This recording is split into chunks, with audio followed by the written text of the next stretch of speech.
You wrong. You wrong. You wrong. You wrong. You wrong. You wrong. And P.S. The JFK show was fire. Yeah, I love the JFK show. Shout out to JFK and James Jackson. Love them. Great stuff there. 39,000 feet. All right, cool.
What up, chat?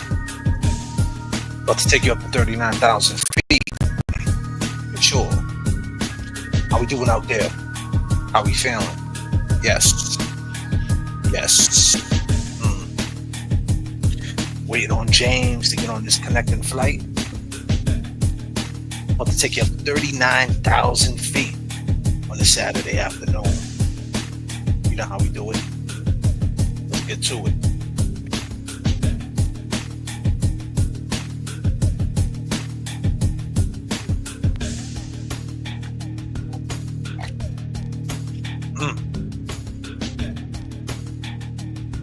And it's like that.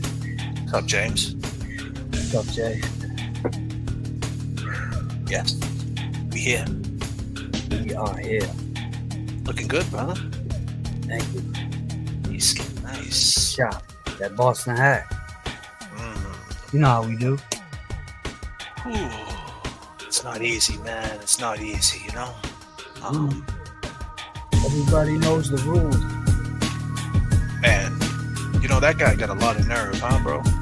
Lord, this punk got a lot of ass nerve. You need to watch the trial, Portnoy. Forget about the watch. The only watch you need to do is watch the trial. Trying to promote your shit at a murder trial. It's wild, How man. dare you talk about grifting, son? Did he say that? No, I'm just saying anybody in general want to talk about grifting. That's just the biggest shit of all. He comes in not knowing nothing about the case, and he's like, yo, while you're on the stand, why don't you wear this watch? You know, that's crazy. Hold on 1 second. Yeah, that's insanity, bro. I mean, Shit. All the power to him. I can't knock his hustle, I guess. Is that a hustle though? I mean, that's his hustle. It's not mine. It's his. It's Portnoy's. You know, the guy that thinks that Wearing a brick watch on the stand? That's a hustle? it's crazy. Just a question, James. Well, it's definitely not Shade 5-4 material shit. I can tell you that. Holy crap. I'm a J's.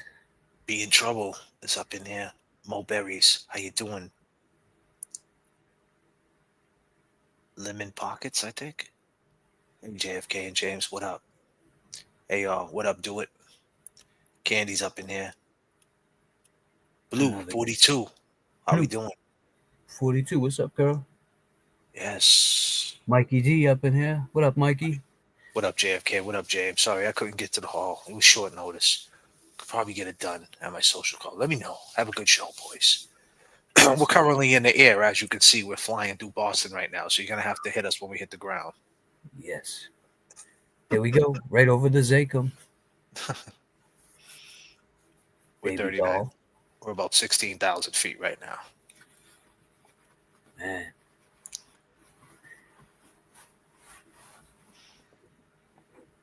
You know, do you remember what Tristan said to TB?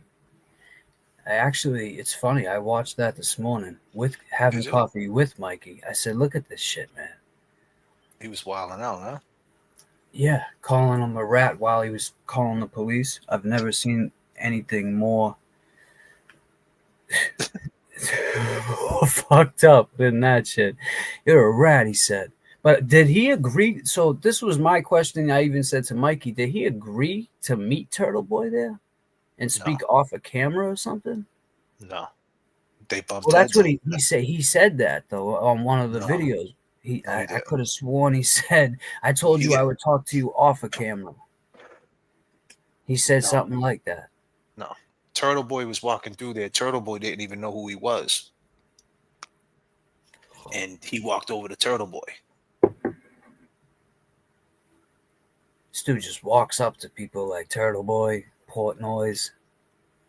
Yeah, he walked up to him. You want to listen?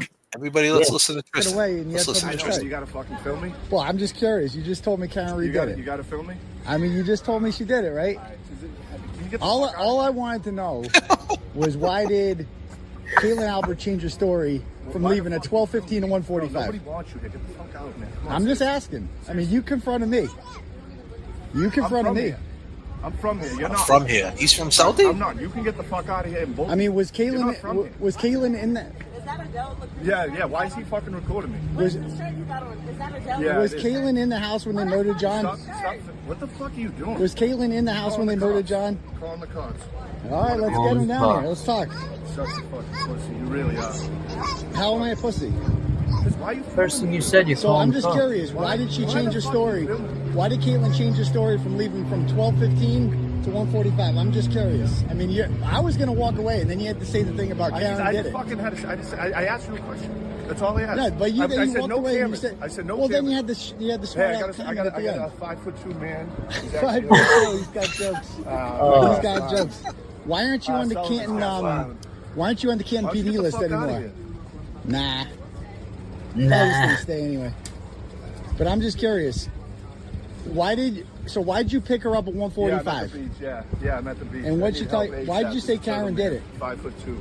How come? Why are there dog bites on John? Do you know where? He's not talking to the cops. He's talking to someone in the family. Don't you live in Easton? I thought you lived in Easton. And don't you drive? You drive a car that's very similar to a Ford Edge that was seen parked outside 34 Fairview Road at 3 a.m. No? Yeah. No? I mean, I'm just curious. No, I don't. No. You really calling the police right now? Yeah. And telling them what? They tell them there's a small, strange man harassing me. I mean, I'm just asking you questions. You came up to me, dude. Yeah. I didn't even recognize you. You had to tell me who you were. I didn't even recognize you. You were Tristan Morris. See? I told you. I told you to put the cameras away. And I said no. I came up to you. I said no cameras. And then I agreed to it. But then you said the smart aleck comment when you walked away I about didn't make a smart fucking. Why would he say that? I didn't say anything. I just asked you a question. What'd you say? You're a fucking maggot. Maggot. You're a maggot. Not really. I mean, but I mean, I'm just curious. You're a maggot. How am I? How am I a maggot? You're a fucking maggot. How so? You're lucky you don't punch your fucking head in the front. Really? Like you guys did to John? You guys like punching people. I know you like punching Get the fuck away people. from me. Get the fuck away from me. I mean, are you gonna do what? Are you gonna do what? Like what you guys did to John O'Keefe? How you murdered him? Get the fuck away No? from me. I mean, I'm just Get the curious. fuck away from me. Are you gonna punch me? You said you're gonna punch me. Yeah. I'm just curious why. Why do you guys always resort to punching? Why does everything have to be so confrontational with the McAlberts? Now, you want to punch me? You can punch me. Why would I do that? I mean, you're on the phone talking to the police and Because you're a to rat. punch me. You're a rat fuck. I'm a rat? Yeah, you guys don't like it when people rat, right? When people tell the truth? Rat That's what you fuck. call people who tell the cops the truth, right? You're a rat fuck. I'm a rat. That's what you guys call people who tell You're the a cops rat the truth, fuck. right? A rat? Get the fuck out of here. But seriously, I mean, What you the came fuck up are to you me doing, and man? wanted to talk to me. So Yeah, I said off camera. And then yeah, you put the and I first thing you agree, do and is I was run over to me. respectful to you. And then you walk away and, And you then go, what did I do? Karen What the Reed, fuck and did then I you go, say? Karen The Reed fuck- did it, the by the fuck way. did I say? Karen Reed didn't do it. Karen Reed's a completely You're the innocent tough guy woman. with the camera on. I'm not tough at all. You're I'm a just a tough guy with reporter the asking camera on. questions. You're a tough guy I'm with just the a camera reporter on. asking You're a questions. fucking maggot. I mean, so why doesn't John You're a have fucking any maggot. injuries below Shut his the camera off, you his fucking nose? pussy. And why did Caitlin tell police she left at 12:15 if she Shut the really camera left off, at tough guy. 1:45? Let's go.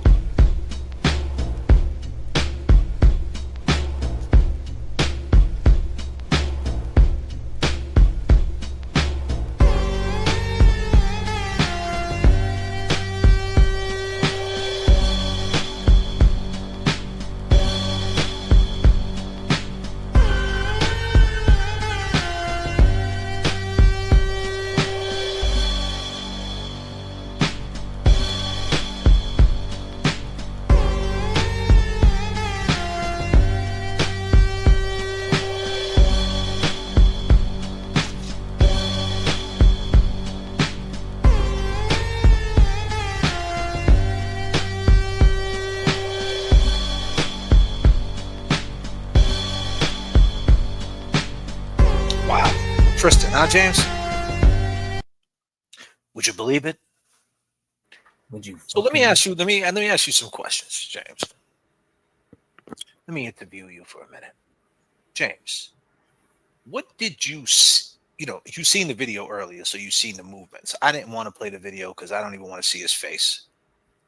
I like doing it more. Sometimes I like it, yeah. Listening to things. take a listen to it. Take a Seen listen. it both ways, yeah. So I saw the video, but go ahead. I seen the video too because I had to steal the audio, so I Right. watched the whole video. So based on what you heard and based on what you've seen, what is that? What would you call that? Like, what's going on there? He's a witness, right? Why is he acting so defensive? What the fuck is going on? What did he do? What did Turtle Boy do? Why is he so mad at him? Mad at him for what? That's what I'm saying. Like, why talk off the? Who cares if you got nothing to say? He's got his phone. He doesn't. Maybe he didn't want to record it. I don't know what was said before. That's the only thing. It's like we don't know what happened, what took place before the cameras came out. There's always something to pull out a phone and start recording. Obviously, that conversation went left somewhere. You know what I'm saying? If he agreed to talk to him, they obviously had a okay conversation for a couple seconds. We can agree on that. And then it went south because Turtle Boy said, nah, then you had to say that smart remark. That's when I pulled out the camera. So it's just like, What is it called though? Like, what would you call that? Is there a word for it? Is there a way? Like, no pressure, but I'm just saying, what is that called? Like, I don't even know what it's called. I'm saying, what would you call it? What would someone call that in the chat? Is that consciousness of guilt? I mean, that's pretty wild, man. Like dry snitching. I mean, Basically. dude, that's pretty wild, man. That's When you really basically- think about it, when you Yeah. really put it into perspective, where we're at right now, the trials, the juries are getting picked. He's a witness, dude. He's a witness. They bump heads at Castle Island. He lies and says he's from Southie. He says, I'm from here. You're not even You're from not here. from here. So basically what happens is like this. He lives in Easton. He must travel to the South Boston Oh, I see. from Canton. he looks at it like Turtle Boy's way up there in Worcester.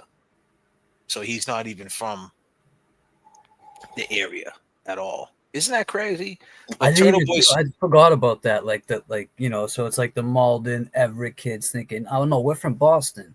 So you got the East Canton, wherever he's from, those kids thinking, no, we're from Southie.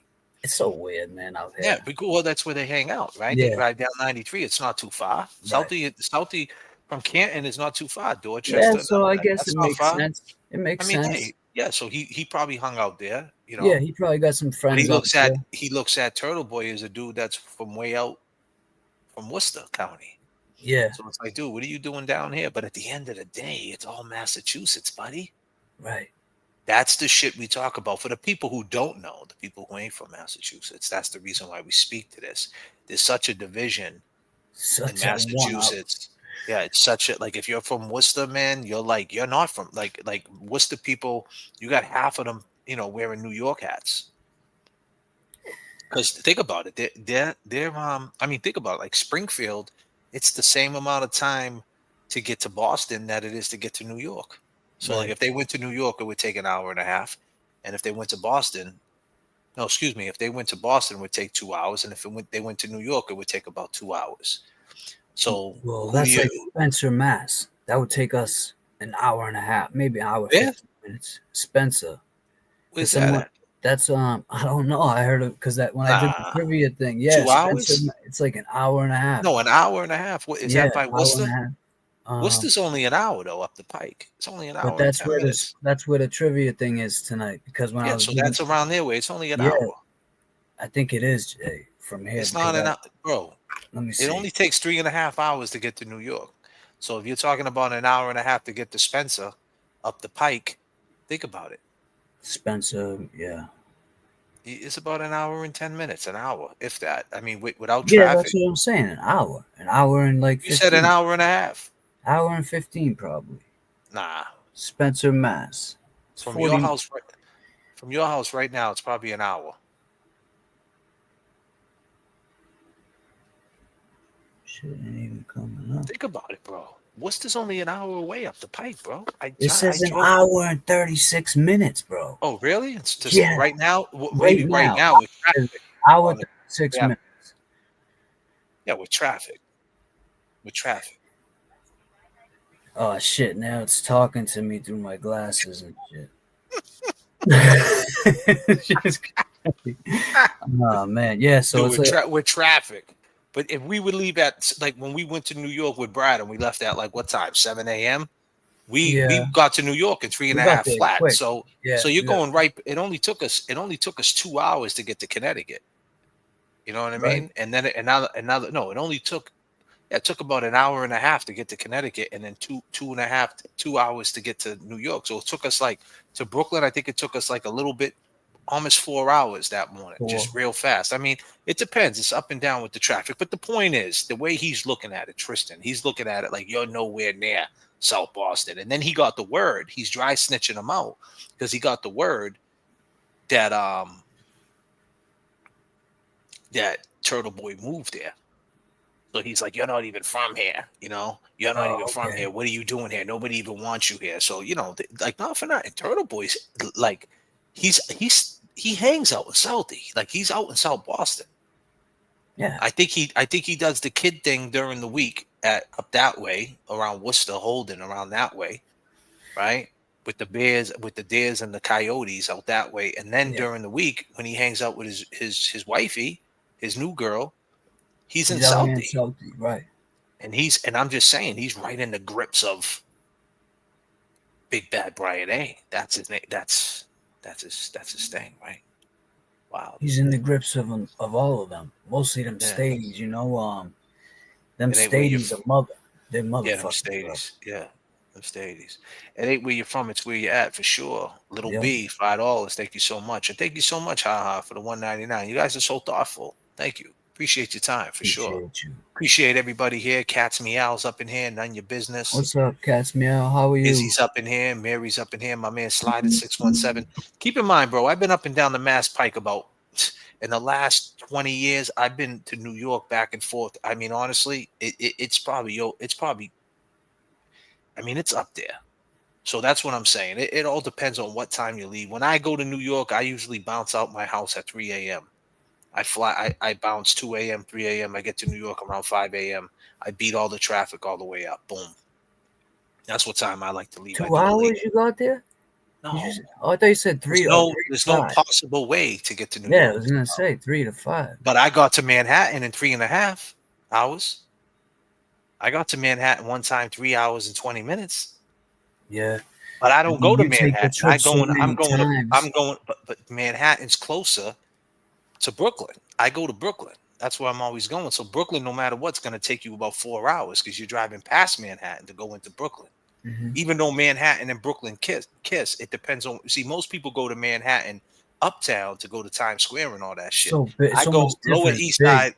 Lower East Side Manhattan touches Brooklyn, Williamsburg, up into Bushwick. You got the Manhattan Bridge and you got the Williamsburg Bridge. I go that way. So even when you take the bus up there, when you take the Fungweezy, well, R.I.P. Fungweezy, but you take the Lucky Star. You must be my lucky star. The $40 jump off. Well, it ain't 40 That's no why I more. always listen like to you. Anytime we go out there, I always but listen to you, bro. it drops you off on Canal Street, right down Chinatown, and you're Lower East Side. And when you look, right when you get off at Canal Street, when you look, the Manhattan Bridge and the Williamsburg Bridge is right next to you. So once you go over that bridge, welcome to Brooklyn. Yeah. So that's why I take, you know what I mean? But the other buses, the Peter Pan and all that, the boat bus and all that shit, they drop you off at Port Authority. So you're getting dropped off in uptown Manhattan on 40, on like 40, right around 42nd Street. So you're like right in Times Square. Mm. I don't fuck around in Times Square. I'm Lower East Side. That's where I fuck around at. That's where everybody fuck. That's where it's at. If you're gonna go to New York, you go to Lower East Side. That's where you have fun. Williamsburg, Shit, Lower that's East where it Side. seems to be fun. Every time I go there, I have a blast. Cheers, brother. Absolutely. But anyway, Tristan, it's funny. He thinks he's a South Boston kid, huh? He thinks Turtle Boy's not even from Massachusetts. He's like, I can get out of here. Nobody wants you here. Like, I mean, that's the thing, man. Turtle Boy, man. You know, I give Turtle Boy, man. Turtle Boy's got some heart, man. He's he like, does, fuck you, huh? bro. He says some funny shit back to him. He's like, oh man. He just keeps going too. Yo, I seen a video come up in my thread. He was driving to he was in front of Higgins' house, and he was driving to see like through the base to see if he could go onto the army base. I didn't get to finish watching it, but he really drove there out to where Higgins got rid of the card. I'm like, damn man, this dude's wilding out. Hey, Turtle Boy, if you're watching right now, if he's not watching, why don't you, anybody, if you want, go on Twitter right now at Turtle Boy, say J.F.K. and James Jackson are on talking about you. So as that being said, I need peace signs up. Peace signs up. Free Turtle Boy. Free Turtle Boy. Free Turtle Boy. Free Turtle Boy. Peace signs up for TB, man. But it's funny how this is all coming back up when we talk about timing all the time. Now, like that was a big thing. That was during last trial. Like it was right around, I think that happened like right around last year at this time. Maybe May. It was right around when the summer started coming. So like that was during the last trial. So here we are a year later, about to start a new trial. This dude's with Portnoy talking about, yo, give me a brick watch Turtle Boy said he breaks it down into 3 people. He said, A, it could have been Colin that ran up to Portnoy. It could have been Nagel that ran up to Portnoy, the dude in the truck, or it could be Tristan. We all know. I'm willing to bet 22 black, 2 a.m., Encore Casino. I got 300 on me. I'm going 100, 200, 300. Give me all nickels, right? And I'm putting all of it. I'm putting 100 stack on 22, and then I'm going to spread it around the board. I'm going to cut that 0 and that 00 too. I always cut the green. He always cuts it. Right? I always split them zeros. But my main bet is 22 black. You know what I mean? And I'm betting it's Tristan. What do you guys think? Do you think it's Nagel? Do you think it's Colin? Or do you think it's Tristan? Who do you think he was talking about? Portnoy was talking about. So he didn't really break down who it was, huh? No, he said a dude got into it with Turtle Boy, but Turtle Boy got into it with all that. Remember, in front of the spot. Oh yeah. Oh, I see what you're saying. I Turtle thought Boy wrote. I think Turtle Boy said his bets on Tristan, but Turtle Boy, he's a slick dude, right. and he wrote it up like he wanted to. He wants to put heat on all of them to let everybody know, hey, fuck faces, we're just not going to blame it on Tristan. We're going to blame it on all you clowns because I had it out with all you dudes. Yeah. So and he's right though. We don't know. It could have been Nagel. It could have been. I don't think it was Colin. I don't think Colin. I think Colin might know who Portnoy is, but like Nagel and Tristan, that's more like who I could, But I think it You was never Tristan. know. Colin could be at that age where he idolizes like a Portnoy and looks up, these. Yeah, but I think Portnoy would have said it though. Yeah, Because Colin's more involved in this. He's one of the culprits. I think they would have brought that up. Well, he don't know shit about the case, man. That's why I believe. But the two other dudes do. Right. You know I found out. You know who follows the case? Snooki from Jersey Shore. I didn't even know she had a podcast, but that's all she'd been talking about it on a podcast. So it's just funny to hear that. Like, who would have thought? Like Snooki, she's Jersey Shore. I don't know. She might be from Mass. Because I know. Man, what are you talking about? Snooki is not from Mass, bro. What are you on today, bro? You rap tight today? Nah, never. Snooki, where's she from? She's from fucking New Jersey, bro. Oh, they all had a beef. No. I thought they all met up at the Jersey Shore. No, man. They're all from Jersey, no, because Pauly D was from Rhode Island. Dude, she's not from Mass, dude. Snooki, let me Google I will it. Maybe, bet you know what? Disclaimer. How about this? Disclaimer. You could be right, because I don't know 100%, but I think you're wrong. I think you're wrong, though. I think they're from Jersey. I might be wrong about Snooki, but I know Pauly D is from Rhode Island. Check that one out. I know that for a fact. He's from Rhode Island because he flew his barber in when he was on the Jersey Shore. He used to, what are they saying in the chat? Where they're all from New Jersey. They're all not from New Jersey. Yes, Providence, Marquez said. Pauly D. No, none of them. Disclaimer: no one from the Jersey Shore is a witness. I took it off topic, but Snooki's from Marlboro. She lives in New Jersey. New Jersey, yeah. She lives in Rhode Island is from He's from Johnston, Rhode Island, and she's from New York. Yeah, he used to DJ out in Rhode Island. She's from Jersey. And then he got signed with G Unit Records. Yeah, but that's what you got to understand, though. But he probably was going back and forth that way. He didn't come this way. He went that way. Yeah. You know what I mean? He could have came this way, but he went that way. That's the thing. When you live in Rhode Island, you could go either way. You could come into the Beam. Most people go to NYC. Yeah, they get away from the Beam. And that's they don't know nothing about it. New York is more appealing. What you gonna do? You're gonna drive the 2 hours. You're gonna drive an hour into the Beam. You're gonna go into Boston. Like how this city right now looks behind us. That's like each borough looks like that in New York. No, it's big. Borough. I'm saying as far as layout, it's big. New York skyscrapers. They ain't got skyscrapers in the boroughs like that. Like you know what I'm saying? Not like in Queens, the boroughs. Yeah. But Brooklyn's huge, bro. Brooklyn's huge. Man, Brooklyn's really big. You're right. Manhattan's got the skyline. Manhattan's got the whole skyline. Go having a slice of pizza at like 3 a.m, or when we left Shade that night after we went. It was late. It was like 2, maybe 1 or 2. It's the city that never sleeps, bro. City that never sleeps. I mean, bro, like damn near, I wouldn't say that I'm from New York, but like I've been in New York so much, and I got so much ties with the hip hop community in New York that when I go to New York, it's crazy. Like it's just a whole. Feel like you're from there. I don't feel like I'm from there because I'm not, but I know dudes who grew up there, like Destroy, like he grew up in Bushwick, right. Like he grew up there, from the start, and he's like my age, so like he was breakdance, like he's seen it all. So like to talk to these guys who grew up there, not the ones that and to watch where Destroy's at now, you must be happy with that because when I met him, he wasn't where he's at now, and you've known him way longer. Well, he was always hosting shit, but now Yeah, he's got his hosting, own. bro. Now he's got his own gig.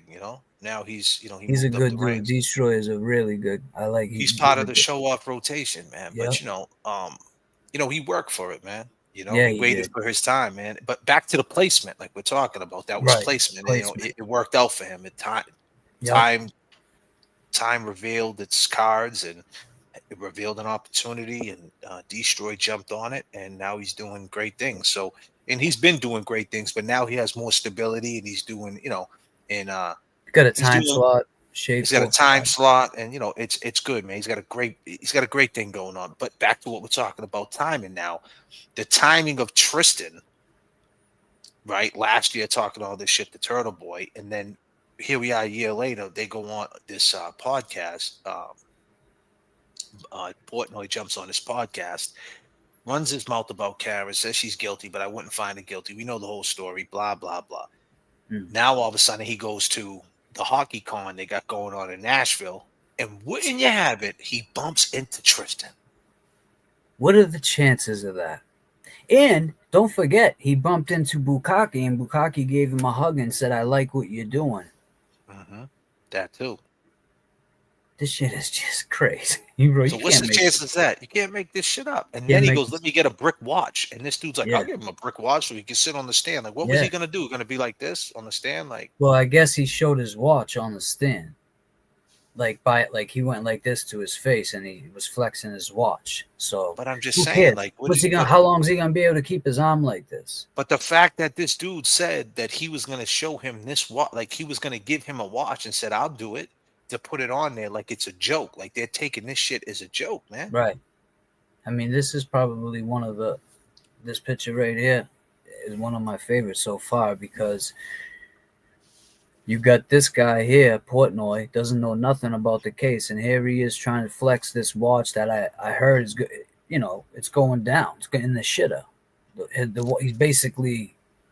He's bankrupt off of this watch, so he's got boxes of them probably in a storage. He don't care. He got 200 mil. You think he cares about watches? He's probably got a whole storage unit built somewhere in a building with those. But I guess he sold them. But they were like 2,400, some of them. Are they worth that though? I mean, you could sell. I could sell these glasses right now and want 2,400. And ask for 20. But are they worth 2,400? No, I get it. But that's what you're right. That's what he's asking. Yeah, he tried to have some high end shit, like Movado, APs and Movado. Like right in between that. Yeah, it's funny he calls them a brick, because like a phone you call a brick has nothing in it, right? Like there's nothing. Yeah, that's what I thought it was when he said that. So like what's going on? Like it's a watch that has no, because it's not the watch itself, it's the inside the watch. Yeah, the makings of the watch, timepiece, how it was made. How it was made. So the weight. So obviously, if he wanted 2,400, you would think it was made right, because you have to make a profit if you put a lot of money into the making of it. But the point is, he said he's going to give it to Tristan, and Tristan called Turtle Boy a rat. So what you're doing is, whether you know it or not, Portnoy, you said he had it out with Turtle Boy, but you forgot to mention one thing. Back to completeness, you don't complete the statement. He called Turtle Boy a rat. Why would someone call Turtle Boy a rat? And why would someone act that crazy around kids? If you've seen the video, there's babies out there. There's old people out there. Why is he acting like that if everybody's 100% innocent? And there's nothing to be. And to be real, since Tristan's talking all that shit, though, talking about I'm from Saudi and fuck you, you 5'2", I'm going to keep it 100% real. Disclaimers. Hold on a minute. I need to put the disclaimers. Everybody put your disclaimers up. Yeah, I'm about to hit the horn on him, man. I mean, I need the red. This is a disclaimer.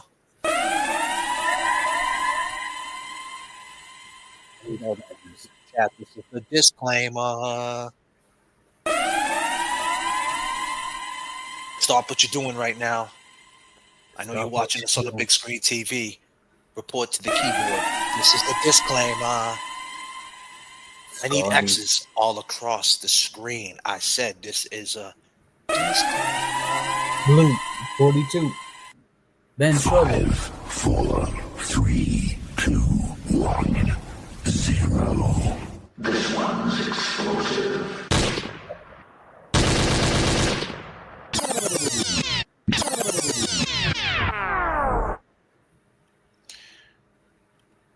Size doesn't mean shit, Patrick said. Well, Pause if necessary. I'm sorry, Jay. Thank you. Oh, hold on a minute. Damn, Patrick.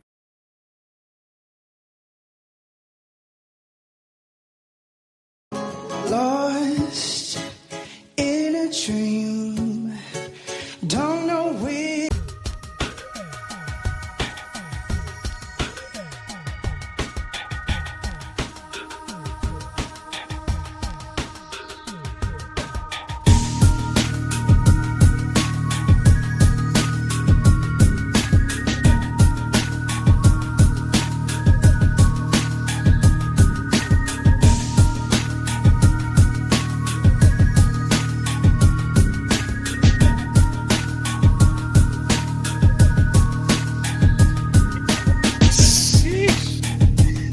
Oh,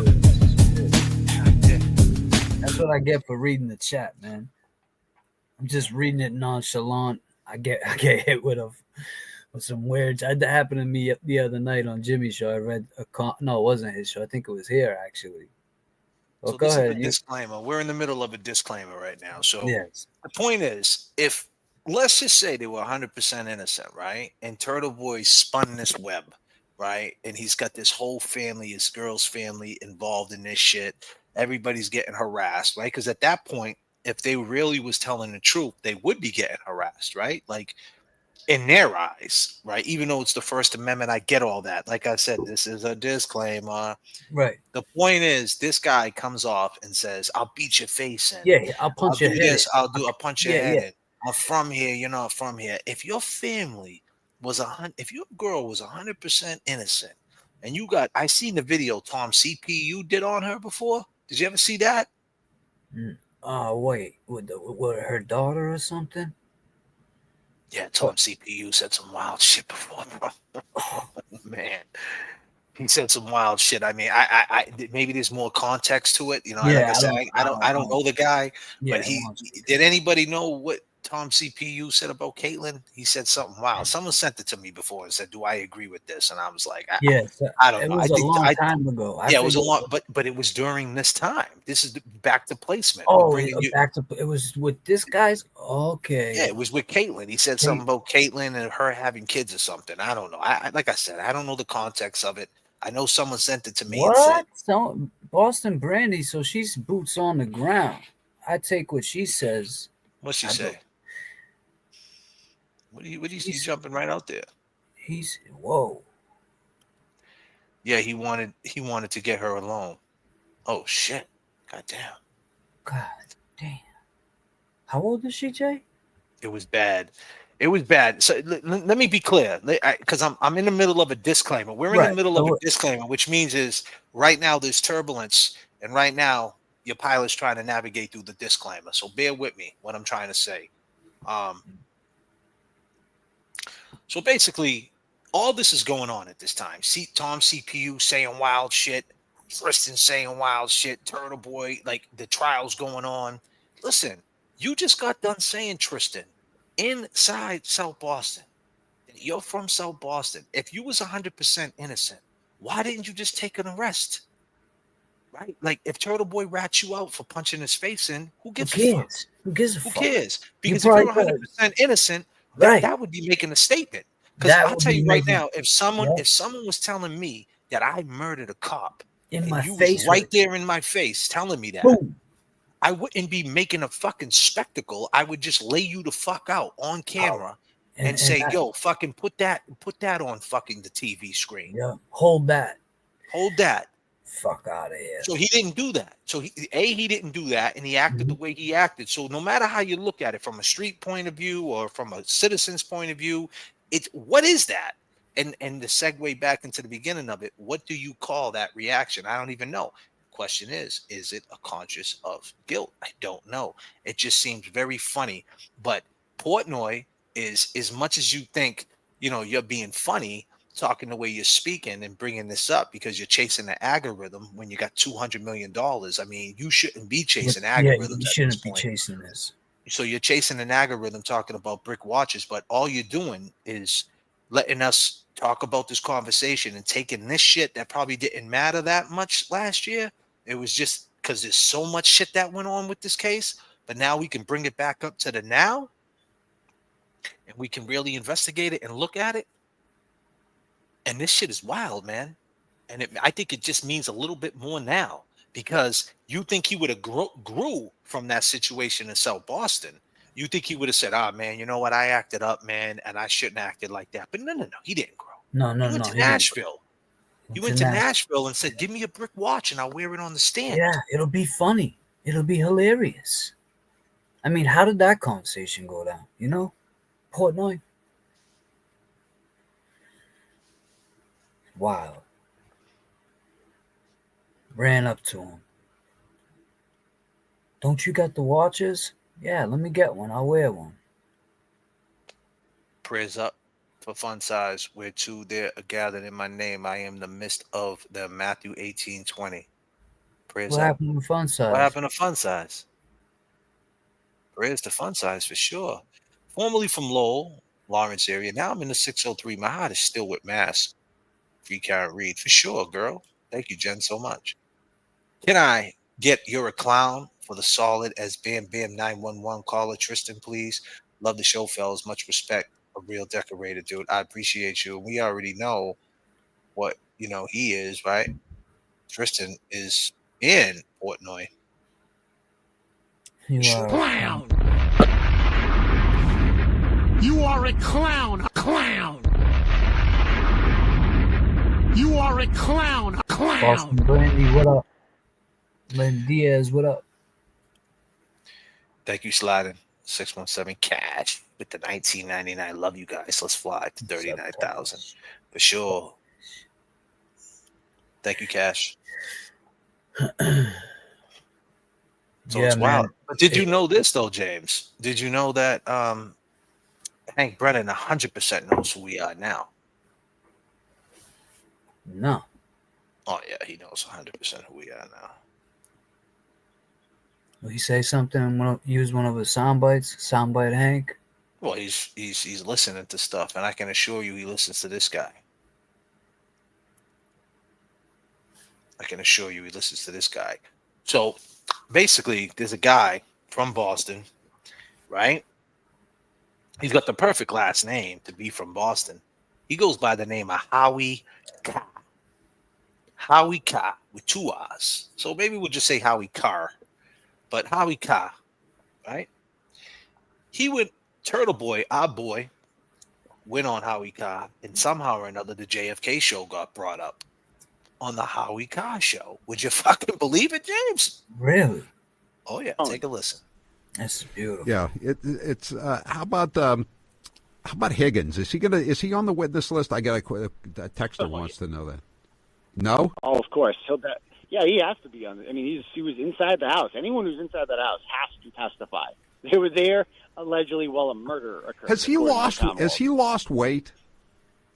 I haven't seen him since then. I thought I saw that somewhere, and maybe not you, but somebody else said that they had seen him, or he turned up on somebody's YouTube channel, and that trying to disguise himself. Is there any truth to that? Oh yeah, so he called into a YouTube show called the J.F.K. show that has been showing clips of the waterfall video, which I think the defense is going to show more at this trial.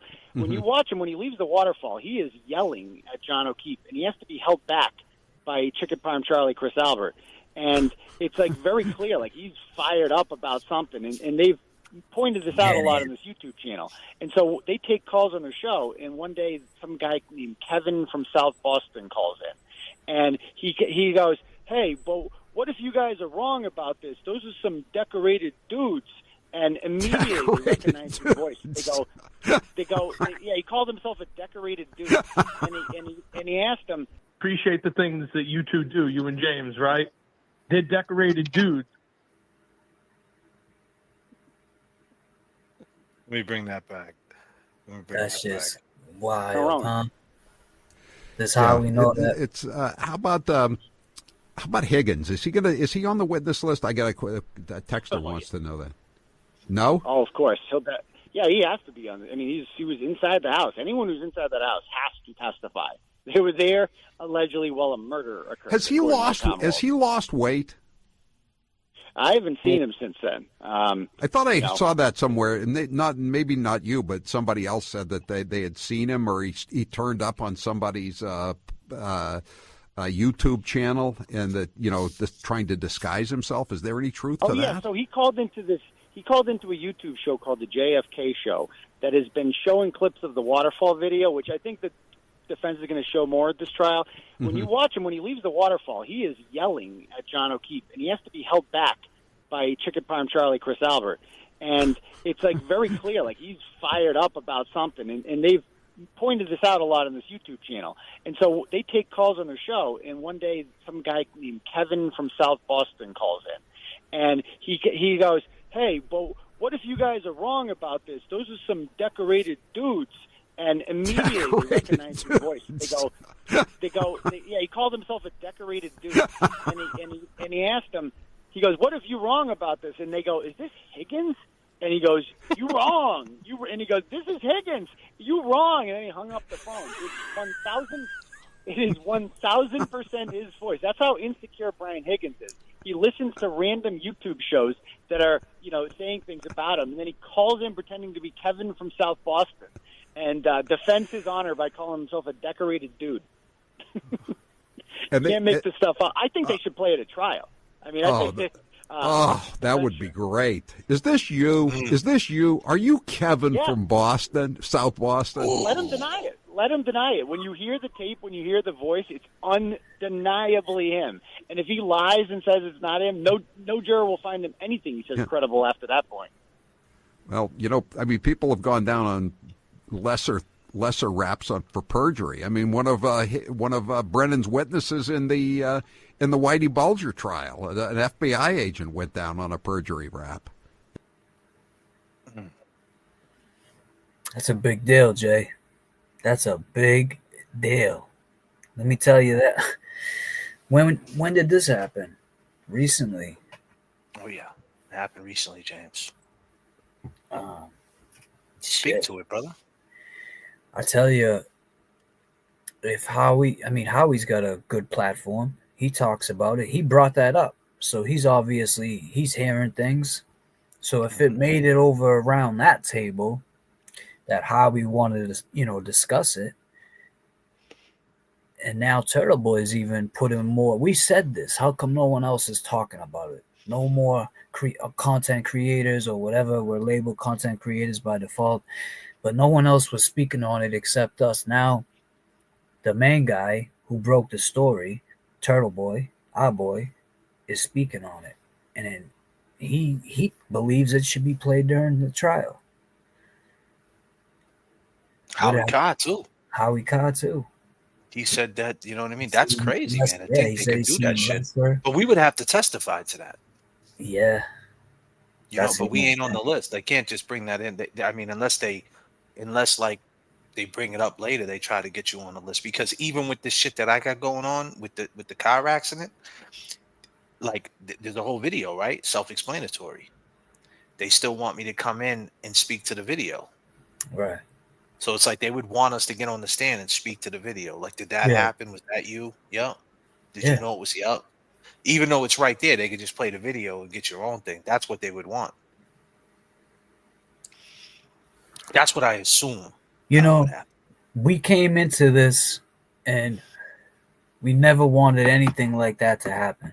That's what's so crazy. We just came into this and wanted justice for Officer John O'Keefe, and we wanted to see, we wanted to see Karen Reed free. This shit could go away, man. I mean, come on, man. Come on, Kevin from South Boston. This shit is just this shit went too crazy. You guys could have caught a little bid, man, and would have got swept under the rug. And that's it, man. You know what I mean? You guys made this into something that it didn't have to be, man. Seriously. 3 years, you guys would have already had 3 in. At least 2 in.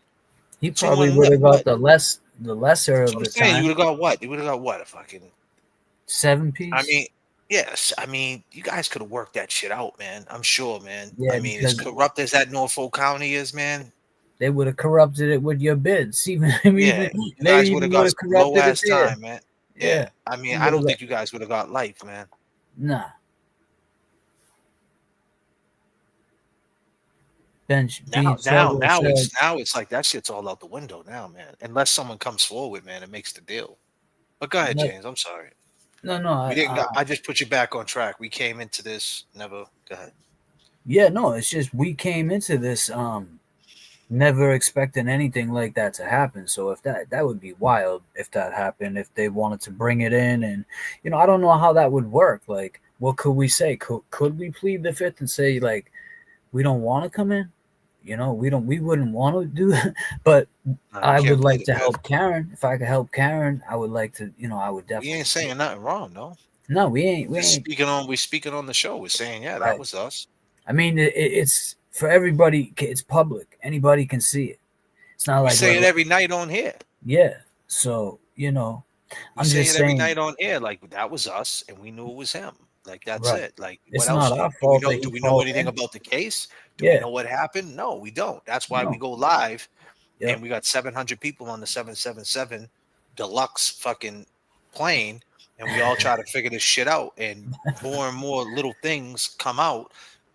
We might not get to the truth, but the actions of these people just give you so much doubt to just say, wow, once when you start not saying anybody, we're long gamers. We never think the other way. We know Karen's innocent, but right when you think that the Commonwealth might have the upper hand, you start thinking, wait a minute, look at all this shit that's going on, right? They're already unglued. I can't see these people getting on the stand and putting on a good show, No. So I think the trial is going to show a lot just based on their actions or what they're doing in the last year. The jury too is going to be surprising to watch. See how that goes. They're picking another juror. I mean, jury selection is from Norfolk, so they're going to get a mixture of people, that believe she's innocent. I just can't see 12 people coming to the same. You can't. I can't. I mean, and that's the point. And you know what? You can't think that. And Hank Brennan, Lally, Canoni, they all know that too. Just they do this every day. Yeah, they're just pushing 30 it. years. They all got like Canoni and Brennan got like 30 years in the paint. Since 95 or some shit. Probably You know what retire after this case, damn near. You feel what I'm saying? So they know they ain't got enough. And a case like this should just be dismissed. Right. Like you ain't got enough. You don't have enough evidence. You have way too much reasonable doubt to push this case. That could be it, Jay, right there. They could be looking at this like this is the last case that they're gonna be working because they're pretty much their careers are. They want to retire now, so this is the last one. So they want to go out with as much. I don't know. Who knows? I mean, hey, it's possible, bro. To add to that, hell yeah, he's taking 200 racks. Mm-hmm. He might have plans. Then he's thinking down. I think Hank likes to linger around these cases that get this main attraction, and then they get movie deals. Then Hank's that there with his popcorn, taking pictures with all the celebrities. He likes to be around that kind of crowd. He can write a book. And that's what some of the... And the crazy thing about Hank Brennan, he'll write a book, right? He'll write a book in 2-3 years saying maybe he got it wrong. Like what if he did that? Like it would be the bestseller. Like what if I got it wrong? Maybe I was wrong by Hank. You wrong. Hank Brennan, maybe I was wrong. I'm just saying, right? Like he's not gonna say like think about it. Like this, he's playing the heel, but he's gonna turn baby face, like you said, to sell something, whether it's in a movie role or to speak on platforms. He knows how much money he's gonna be offered. Like DJ Vlad. Think about Vlad when Vlad gets his hand on this. Guys like that, like them publications, like hip hop, like they get the mafia in there. They could speak. Now he's got Whitey Bulger. He can talk about that. And now you can talk about Karen. And it's like it's a double dose. So hey, how much do you want to come on my platform? Give me 30,000. Give me 25. Give me 15. He does he does 10 good major platforms in a year, say at 15,000 a piece. I mean, this dude's thinking about stacking. This is all about money because, like we say, his profession, his whole defense, his whole lawyer firm is in the fucking toilet. This is not going to make him. Like you said, this is an exit. Yeah, it's an exit. This is a way out for him. His last hoorah, say the least. Disclaimer. Think about it, bro. Like dudes like Maki and shit. Like, you know what I mean? Hey, Hank, man, we want rights to your name, and I like Mock would probably want to play him. Like Mock would probably want to play a Hank Brennan. You know what I mean? Or like a Matt Damon. They want to play him because he's so intricate and he's so weird. Hammy money. You know what I mean? You want to play that dude. You want to. You can't figure him out because he don't really speak on shit when no cameras is out there, bro. He don't say nothing. You want to be Hank Brennan, who's saying the harmonica. Like, think about it. If you're going to be anybody in the He's movie, interesting, right? You want to be the harmonica player. You want to be the nerd. You probably can bench press fucking 350 that. Right? Fucking Hank B, kid. Hank's in the gym. Fucking benching more than me, dude. Oh shit. He probably squats like fucking 315, 400. Probably deadlifts 4 plates. And he plays the fucking harmonica. That's what I'm saying. Like, so, like, think about it. He, like you said, he'd been around the Whitey Bulger shit. He made money off that. So he's looking at it like, hey, man. He's looking at it like, no matter what, he knows the world we're living in. He's not a dumb dude. He knows the world we're living in, the climate we're living in, and he's like you said, this is a cash out, man. You know? Yeah. So I'm sorry. The other night with those tickets, the person you asked me in the beginning. So how did it go? Some woman did win, but I don't know what's going on. So she emailed me now. I just want to make sure she gets them. So that's why I'm looking down at my phone. That's all right. Let me take these supers real quick. Yeah, let me just Cash, we love you too. E Pegaluca. Hey girl, what's going on? Let's fucking go. Thank you so much, girl. TG from SB. Oh, that's my girl right there. Oh, there she is. I see you, TG from SB from South Boston, 1999. Thank you so much, girl. Appreciate your time. I'm glad you're here. I'm glad you're rocking out. We're waiting on our boy. Let me check my phone, man. He might be having problems. Our boy Norm. You know, he might be having problems logging in. He might be pulling a Jimmy on me. Up.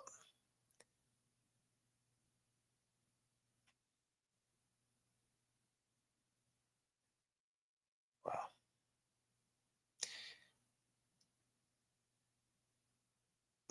Well, I didn't have him got a text. I'm just waiting on him to come in. It's 6:05 now. I haven't. We'll just wait for him a little bit longer. I told him we'll start that segment at 6. Norm, if you're out there, we're waiting on you, but take your time, bro. No rush. Got some shit we could go over. Now, how we got about to catch a flight on JFK Airlines. Much love. Thank you, Hockey KC. Thank you so much, girl. He's already here. Who, Norm? Let's go. I love your faces. Member for 2 months. Thank you so much being a member for 2 months. That's so awesome. And make sure, Carla, if you're not a member to James Jackson, everybody, since I got him up here right now, we got James Jackson at the bottom. You can see it going across the screen at James Jackson. I'll put it up right now. His oh yeah, I can put it on my link to my page. Yeah, if you haven't subscribed yet, subscribe over to the layover. Well, not only just subscribe, become a member. Yeah, become a member. Memberships are like $1. I think they started at $1.99 or something like that. Become a member. We're gonna start doing some exciting stuff, man. We're gonna pick it up. We're gonna start doing exclusive content.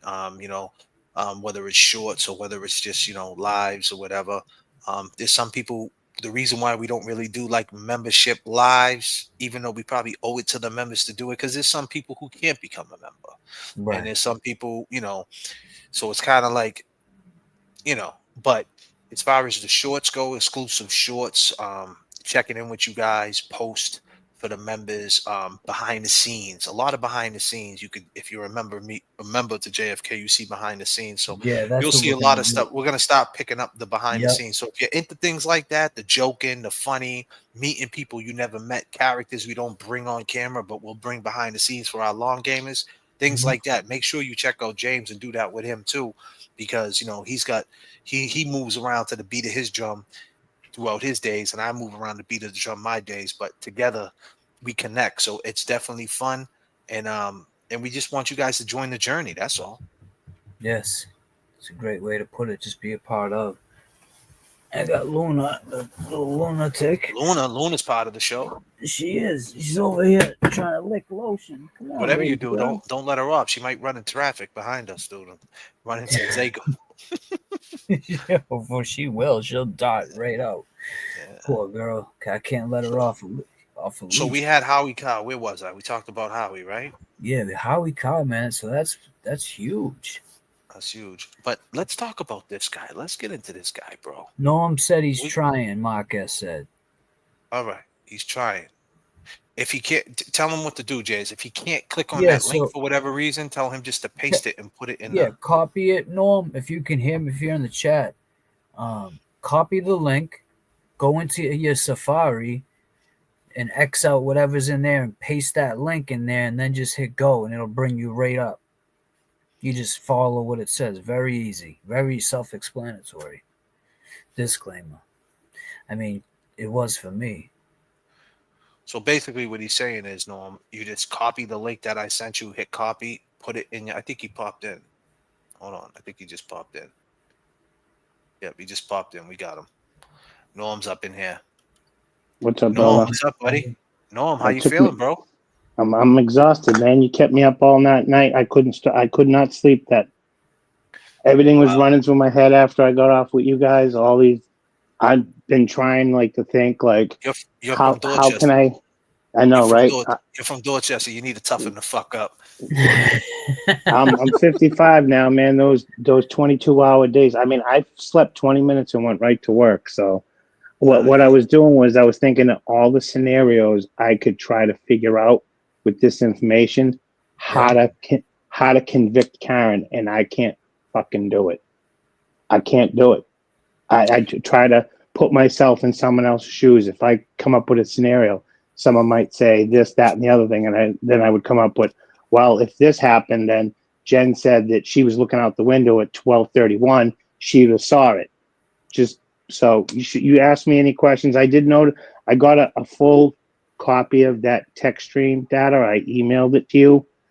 Okay. It wasn't cropped off, so I noticed some other things which are really interesting, and in my opinion, it actually proves that whatever those triggers were, they weren't at 34 Fairview. It even proves it even more because there's actually a time lapse between the first trigger and the second trigger. There's a time lapse. So if you want to ask any questions, you want me to tell you what I'm talking about, I can start there, however you want to do it. I got you, bro. So first and foremost, what made you get into the Karen Reed case, and what was it? What was the main thing that made you say, man, she's not guilty? If there is one. There is. At first, what happened was I was at work, and my friend came, and he goes, "Did you hear this story about this woman out in Canton that ran over her boyfriend, Boston cop, and this, that, and the other thing?" I'm like, "No, I didn't hear that." And he was like, "Yeah, it's crazy." And he kind of explained it, but she's saying that she didn't do it and all this other stuff, that the people in the house did it and all this shit, but he didn't mention anything about no dog. So I kind of ignored it. And then I don't know what the hell I was looking for on my phone, and I stopped and I'm saying, let me look up this Karen Reed lady. So I looked it up and I started scrolling, boom, boom. I came across a picture of Officer O'Keefe's arm. And I said, now this was before my friend Dave mentioned a dog, because at the time I don't think he knew anything about a dog. and this was like a month after he had mentioned it to me. And I looked at the picture and I checked to see, and it was like it said Officer John O'Keefe, and it was a photograph that all of us have seen. And I said, Jesus Christ, that looks like a dog attack. Right. So I screenshotted the post, and I brought it over to my boss just for shits and giggles. And I said, Stevie, what's that look like? He goes, dog attack. So then at that point, I started looking into it, because when Dave first told me, I'm like, it's probably a big conspiracy, and all this. There's no way that many people could be involved. And I was just like chalking it up as maybe this woman was probably drunk and she's trying to get it out. A month went by. She popped into my head. I Googled her name, and then damn picture John O'Keefe's arm came up, after scrolling through some stuff and clicking on other stuff. You know how the page changes and you get more crap. And there was a picture of him, his arm. And I'm like, wow. So then after, I spent days going on the web looking up pictures of not so much dog attacks. I mean, dog bites, but dog attacks. Not like where the dog gets a hold of you like an actual real police dog and won't let go, or a dog that tries to eat you for lunch, but just a dog that is constantly, like, you've seen them, they bite and then they bite and they bite, but they don't grab a hold of you. And I found a couple. Yeah. So like just a dog that doesn't know how to bite. They're biting because they're excited or because something's going on. And I found a couple pictures of a leg and an arm that weren't as graphic as John's, but very similar. And I was immediately on board. And then when I started hearing about, text messages and deleted calls, and then I somehow found out about TV, and I watched this stuff, and then the Google search and just everything else. And then when I started watching the trial and they popped up with that text stream data and I saw it on the screen, I said, something's wrong with that. Because I know from the video that woman started that car up and drove it at least 3 times, and that didn't make any sense. We're gonna get into it. We're gonna get into that. Yeah, it didn't make any sense. So you thought it was the dog bites? You seen the arm? The picture. Yep, just like Dr. Russell. She saw a picture of his arm or heard, and she was like, "Oh, something's wrong here." Right. Like the whole time I've been thinking about this case, even when I watched the first trial, I was not that I don't like Karen, I don't even know her, or that I believe that she's guilty. I went into it saying, she's guilty, prove me wrong. And that's how you did it? Yeah, that's how I said, she's guilty, prove that she's innocent. And everything I came across was more than reasonable doubt. And when I saw that text stream data, I'm like, all right, something's really fugazi about this. All right, so let me stop you right there. I just want to say something. Sir. Latina, help me out today with this whole situation. With this, if she's in the chat right now, Latina, thank you so much. She helped me out with this, with the key cycles. She gave me an understanding of it. So here we are. We got the key cycles, right? I'm gonna play this video right here, right? And this is basically how it goes down, right? These are the key cycles that they're talking about. You have the numbers of the key cycles. You know what they are? Yeah, I do. All right, so I know them by heart. So this is this woman right here. She did this last year. She Latina. I forget the name of this woman, her channel. So forgive me when I play. If you guys know the name of this woman, can you please put her name in the chat so I could give her credit? But she went over this last year. She was on top of this last year. Paul, if every ignition cycle has a key cycle, the answer should have been yes. But that would have hurt his case. So he was either deliberate in his deception, or at the very least, he lacks the expertise in the field to know better. Let's view that interaction. Every ignition cycle includes a key cycle, correct? In a sense. By definition, it has to, right? Doesn't have to. To clarify, regardless of the expert's opinion, every turn of the key is a key cycle that is recorded. So let's look at what key cycle numbers they're fighting so hard over. It's right here. Key cycle number 1162, add a Trooper Paul's report, which goes with the trigger report that has all the throttle, braking, steering, and speed information that was created in this scene.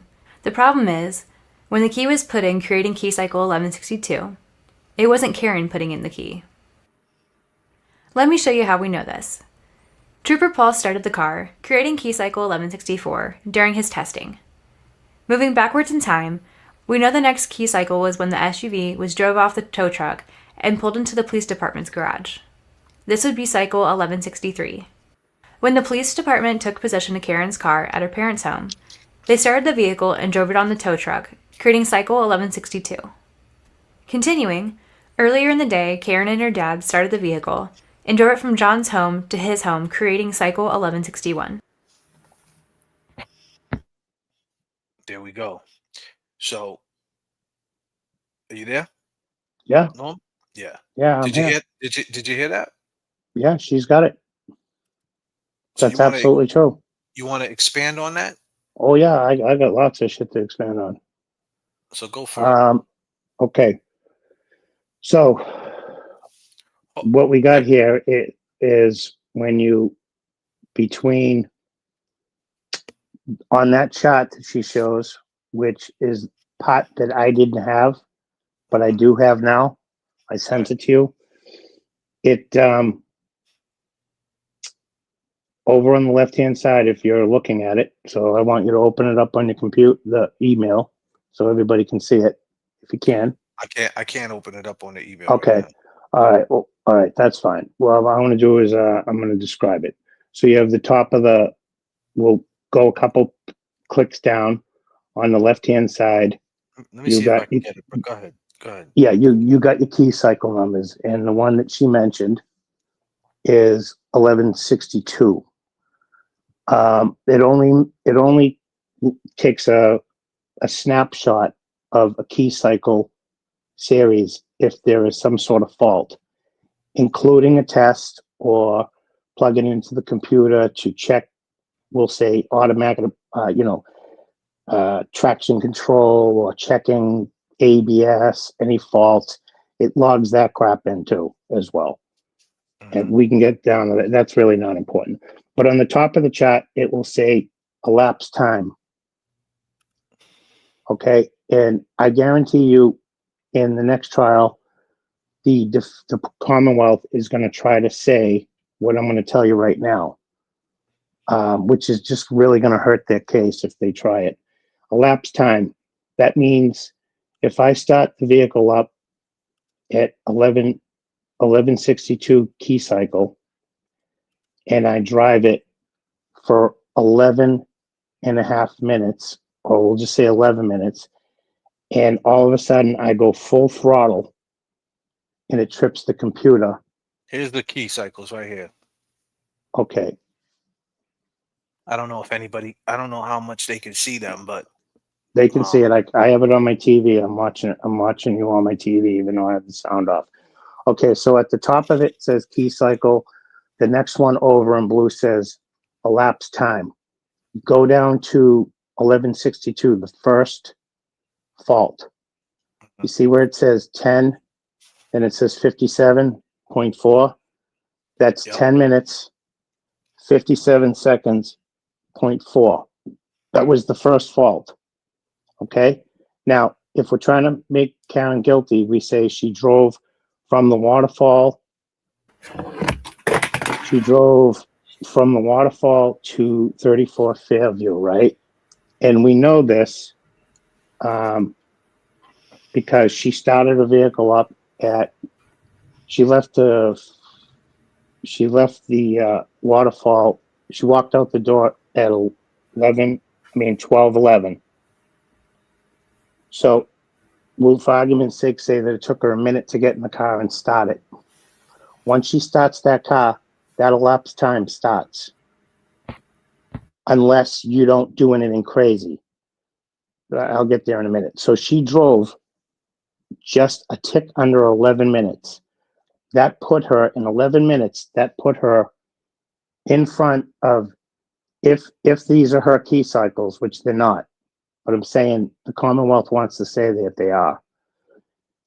That puts her right at 34 Fairview at 12:24, right? The 11 minute mark. So in order at 12:24, in order for that to be hers, Brian Nagel was right behind her. You think he would have saw her backing up real fast? Right. Anyone? Bueller? Of course she would have. That's where the first fault would be, if that was her key cycle. So let's say I'm the Commonwealth, and I'm going to say, well, how do we know she didn't drive by John 34 Fairview? Okay, I'll give you that. She overshot the house, and she drove by, and she said, shit, I missed it. And she's mad at John because she don't want to go there. She puts it in reverse, stomps on the gas, and pulls right back in front of 34th. You're saying with John in the car, right? Yeah, I'm making this up because the Commonwealth is going to try to pull some shit like that because they did not mention the elapsed times. They didn't mention it, but the 11 minutes is exactly the time. Give me Go 1 ahead. second. James, I'm jumping out the studio real quick because my internet's acting up. Give me 1 second. All right. Go ahead. You can take it. Yeah, go ahead, Norm. You want me to keep talking? Okay, so yeah, you're good. So we're gonna, for argument's sake, let me backtrack a little bit. We're gonna say that first key cycle is hers.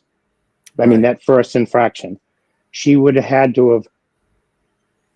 As soon as she got to 34 Fairview, which was at 11:23. 12:23, 12:24. Ryan Nagel is very close behind.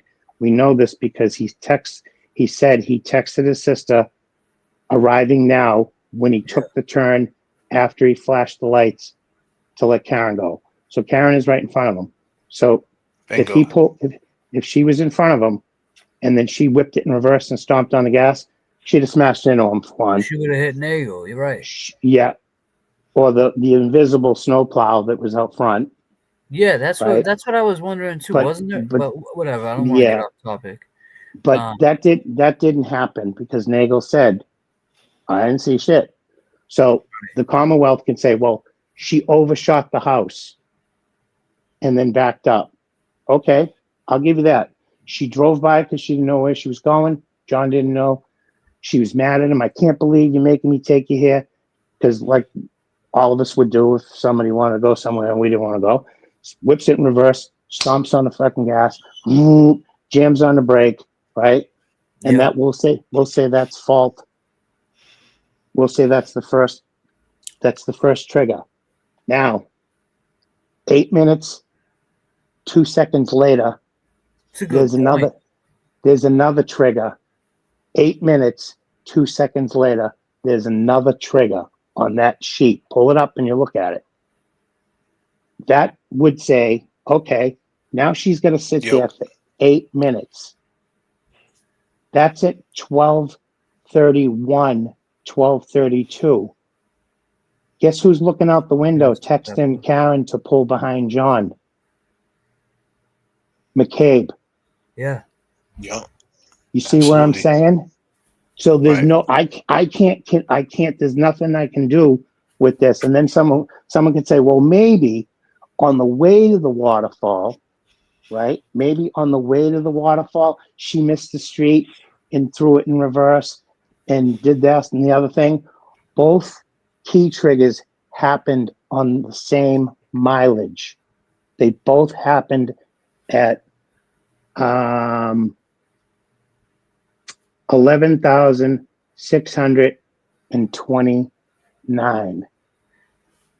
So they had to have been, she had to have been relatively, or the car, excuse me, had to be relatively in the same spot.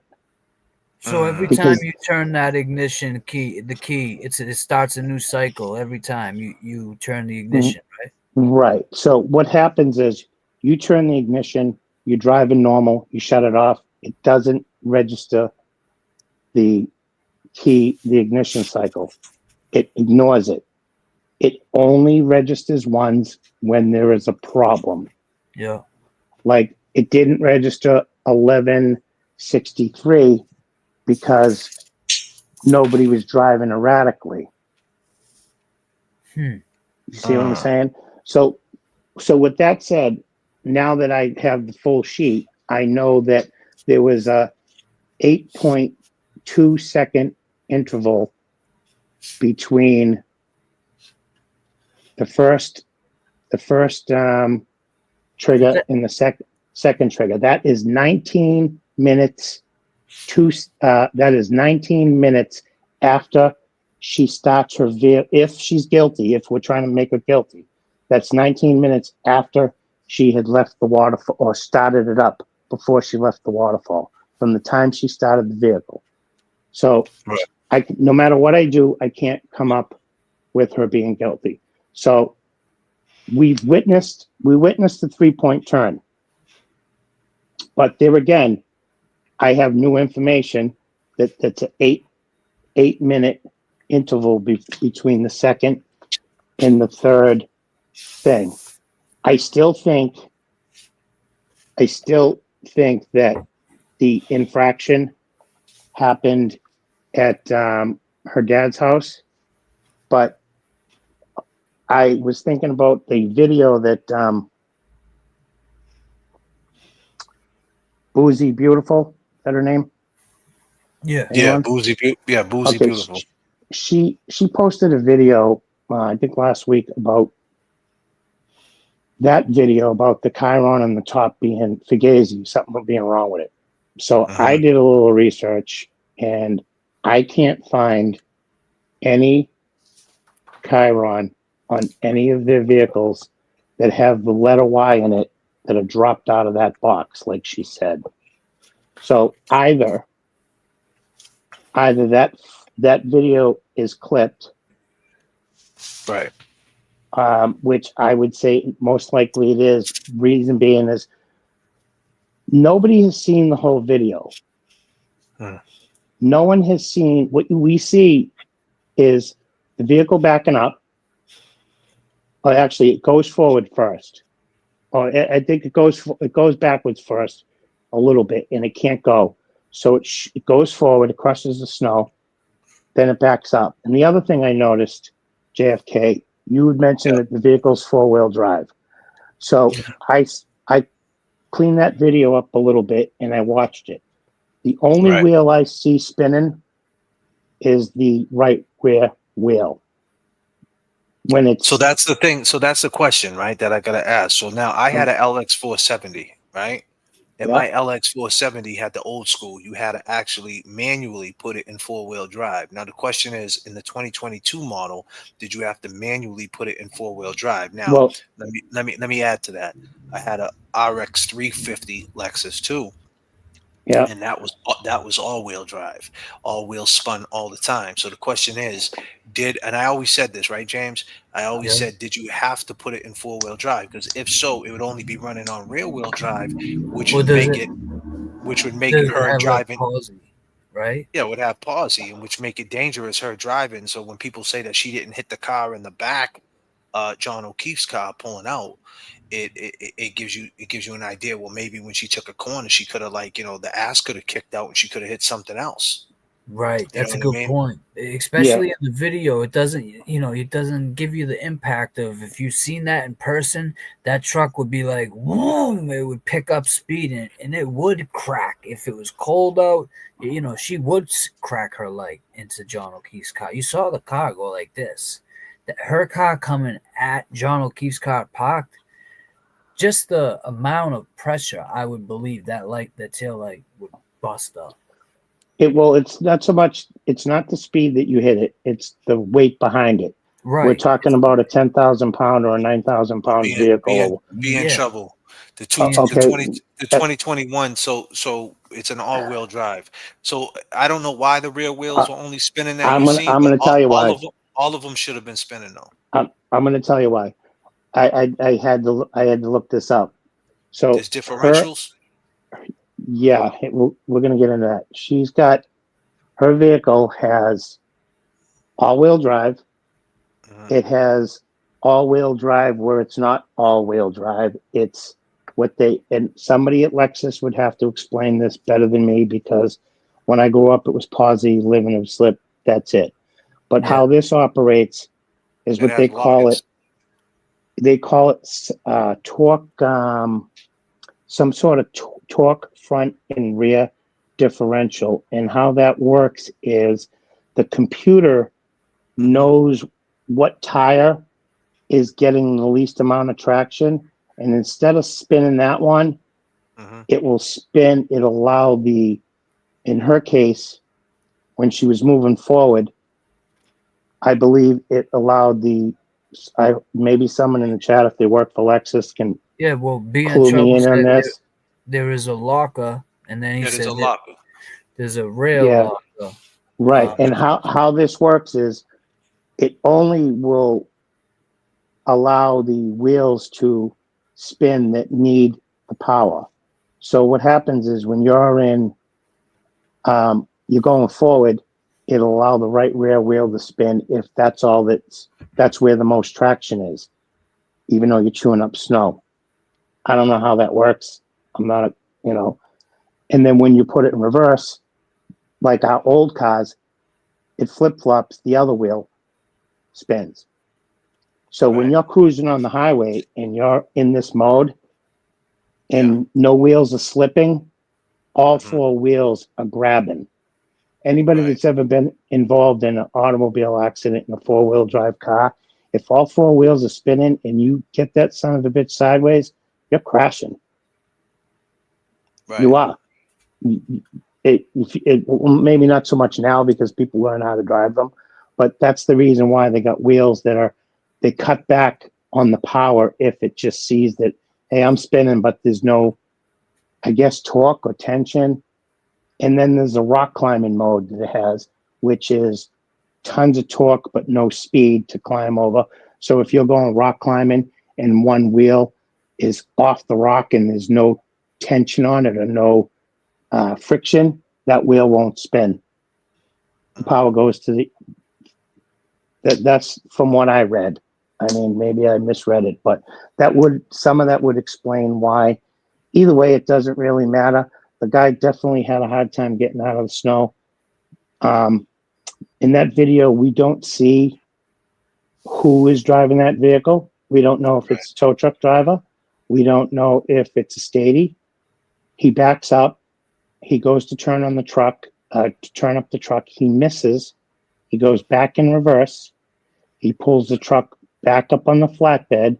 He's too close to the right-hand side. He gooses the gas pedal a little bit and comes down the ramp. The back of the vehicle, we can't tell if the tires are spinning because the camera is out of view. And then he goes back up. Now, that whole process took a minute, maybe a minute and a half from what we saw in the video.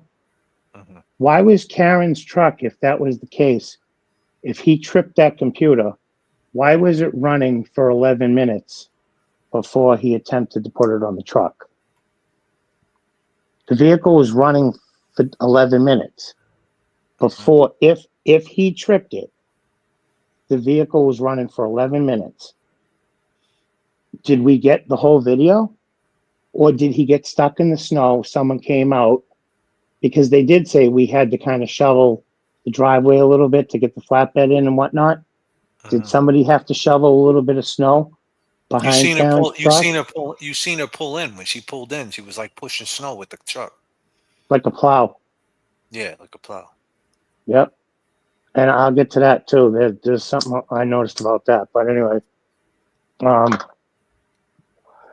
So do I think that it's possible that the video might have been edited a little bit? Yeah. Why would they? I know. You think it got edited though, bro? No, I'm not saying it did or it didn't. Is it possible? Yeah, because if that's where the triggers came from, they don't want the defense to know that truck was running for 19 minutes because the computer says it was.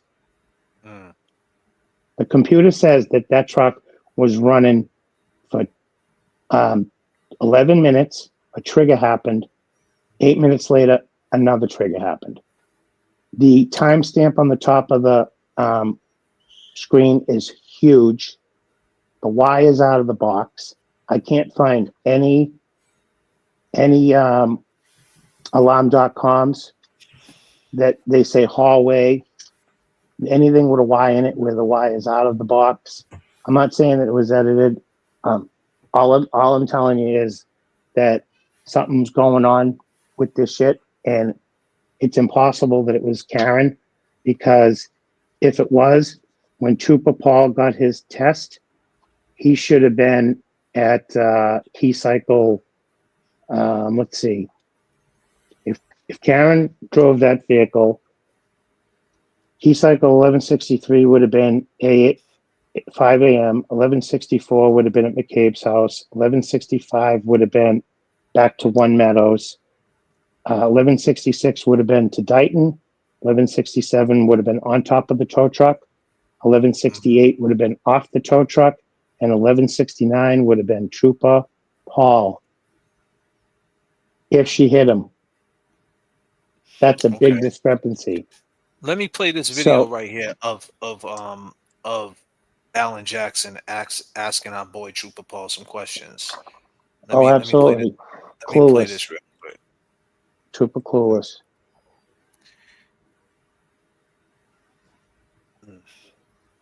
So 1162 is when the so-called event happened, right? Yep. And then 1163 is when they drove it into the Sally Port. And then 1163 would be driving Sally Port, right? If you're the Commonwealth, no, I'm saying if you're us, 1162 is when they pull it out, put it on the tow truck. 1163 is when they take it off the tow truck and pull it into the Sally Port. 1164 is when this dude did his test. That's right. Okay. Yep. Because he's saying 1164. So yeah. So how can they even say that? He admitted. Look at this. Listen to this. It had to get off the tow truck in Canton and be driven into the Sally Port. Did you ever see that video? No. Being driven in? No. Didn't have that one on Court TV. Video showing that the car was actually driven into the Sally Port. That would necessarily be a key cycle. That's right. Possibly. Okay, so that would be key cycle 1163. My mistake. I was missing one, right? Okay. Before that, if the car was turned on and driven onto the flatbed to get to Canton, that would be key cycle 1162. Thank you. Correct? Thank you. It's possible. It's possible. It's possible.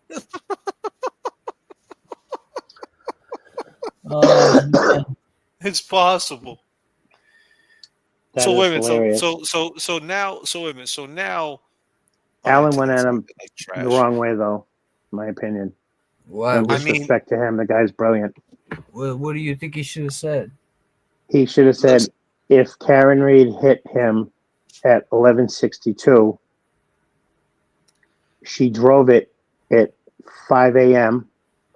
She went to McCabe's house, shut it off, started it up, drove it back to John's house, shut it off. What number is that? That is, if Karen drove over John, right? 1163 would have been 5:07 a.m. when the cop is behind her. 1164 would have been. Oh, that's a whole other story we're about to get into too. Yeah, 1164 would have been her starting it back up at McCabe's house, because we know she went there and shut it off. So she started it back up at McCabe's house. So what number is that? That's 1164. Unless she left it running. No, she didn't leave it. Nope, she did not leave it running. Wait a minute. So that's 1164. So why is he saying, the trooper saying he's 1164? No, yeah, because he's trying to say that that the cycles that Karen did, that when she supposedly ended John's life, was at 1162, because he doesn't know how 1162 got there. He either knows how it got there and is a moron, or he knows how it's there, and he's covering up, or it's a lie, or he doesn't know how it got there, and he's an idiot. But if you look at the time elapses between the time it started, the time she supposedly hit something, and then another time 9 minutes later. So she ran over John and waited for 9 minutes, and Ryan Nagel didn't see her when he was right behind him. Yeah, but he's saying that they're saying that she hit him at 12:32, so Nagel would have already dipped, right? Yeah, but that's impossible. It's impossible to have hit him because there's a key cycle. In front of that key cycle, there's an infraction that happened before 12:32. And how we know that is because Karen started her vehicle up at 12:12. It took her 11 minutes to get to John's house. That was 12:23, 12:30, 24 at best, right? So that first infraction would have had the first full acceleration in reverse would have had to have happened at 12:23, 12:24. The first infraction, which is impossible because Nagel was behind her. So you're saying Nagel wasn't behind her? No, of course he was. He testified that he was, and he was even though he's a jerk, he was. So he why was honest. didn't Karen ever say anything about that? Why didn't she say what? She said, "I never backed up." That's what she said. No, wait. Why didn't she ever mention Nagel? I'm sure she did. Somebody drove by me and looked in there. That's how they knew to question him about it.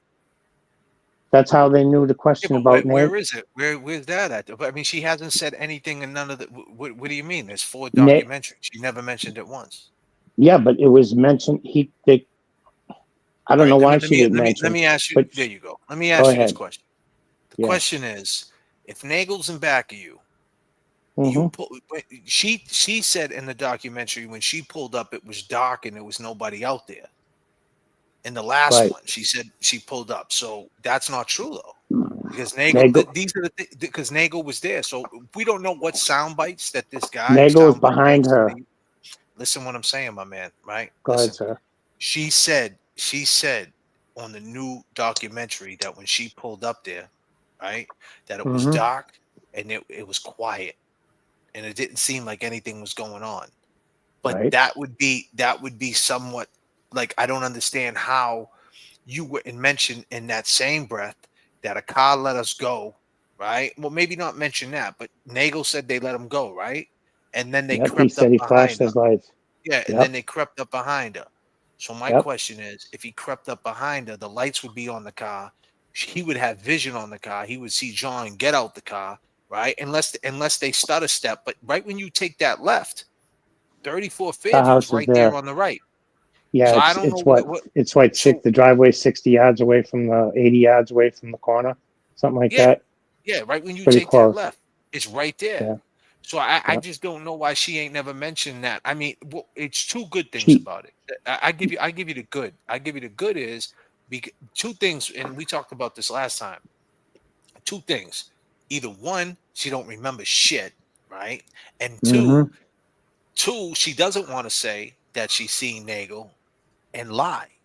So she's just not saying nothing. So it goes to show that she could lie. At this point, she could lie, right? Like she could go on the platform and be like, yeah, so when I was sitting there, he drove right by me. I looked right in his face. Like she could lie, right? But she don't. So by that shows truth. By not saying anything about it, if you look at it the way I just said it, it shows truth. Because at this point, he already testified that he's seen you. So why not lie? If you were guilty, why not lie and say, yeah, I seen him too. Yep, I seen him. He looked right at me. Yep, seen the dude. He had spiked hair. You know what I mean? I'm just saying. You know what I mean? So that always boggled my mind right there. That's the tricky part. That's the tricky part because they're saying at 12:32 she hit him. Now, can you get to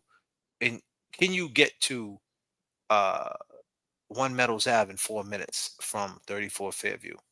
No. Okay. Not not at night, not knowing where you're going, being intoxicated, and not tripping your computer in your car. No. All right. See, hold on a second. You I'm you have I'm to reading drive some like of the. you have to Just drive bear real. with me. Go ahead, read. I'm sorry, buddy. I'm just No, go don't ahead. I'm not cutting you off. I'm just reading the chat. Mhm. Someone jumped in. She was looking down at her phone. Watch it again. Listen, she was looking down at her phone. It doesn't matter if you're looking down at your phone and you're on a quiet street, Nene, right? You're gonna notice a truck, an F-150 pull You're right gonna next to you. notice. You're gonna notice it didn't pull next to her behind her. She would have noticed her vehicle would have He got drove bright down the from side, the but he headlights. did though. He drove right Yeah. by the side of her, and he But looked into her car. That's It what he would have lit her testified. car up too. The headlights. Right. The But street is but small. she apparently told her attorneys about it because they knew to ask him. Right. They knew to ask him that question. Well, did you see anybody in the car? Karen must have said, somebody drove by me at some point. Now Karen knew Like that he you was said, there. why didn't she ever mention in the documentaries though? Why do you think? Do you have Oh, any? I don't know why she wouldn't mention it. Maybe it was Could have just the been furthest mentioned. Yeah, I just saw that. I was thinking the same furthest thing from I her saw mind it. at that point. In 4 You know? documentaries? Yeah, I don't get I don't know. She definitely mentioned she had to have mentioned it to her attorneys because they knew to No, you question don't know him that. on it. You don't know. What do you mean? I mean, what's he gonna say? He would have to Well, lie. He was there. They said they. attorneys You don't don't. ask questions they don't know the answer to, though. You know that. I don't know about that though, bro. He knew Nagel What's was in the either police gonna report? What's in the police report? Where's Latina at? Latina knows all the police reports. What did when they asked him the question about coming out the house? What did he officially say on the police report? It's all the police reports. What he said that night. which whom Whenever said they interviewed him, and he said, "Yeah, I let them go."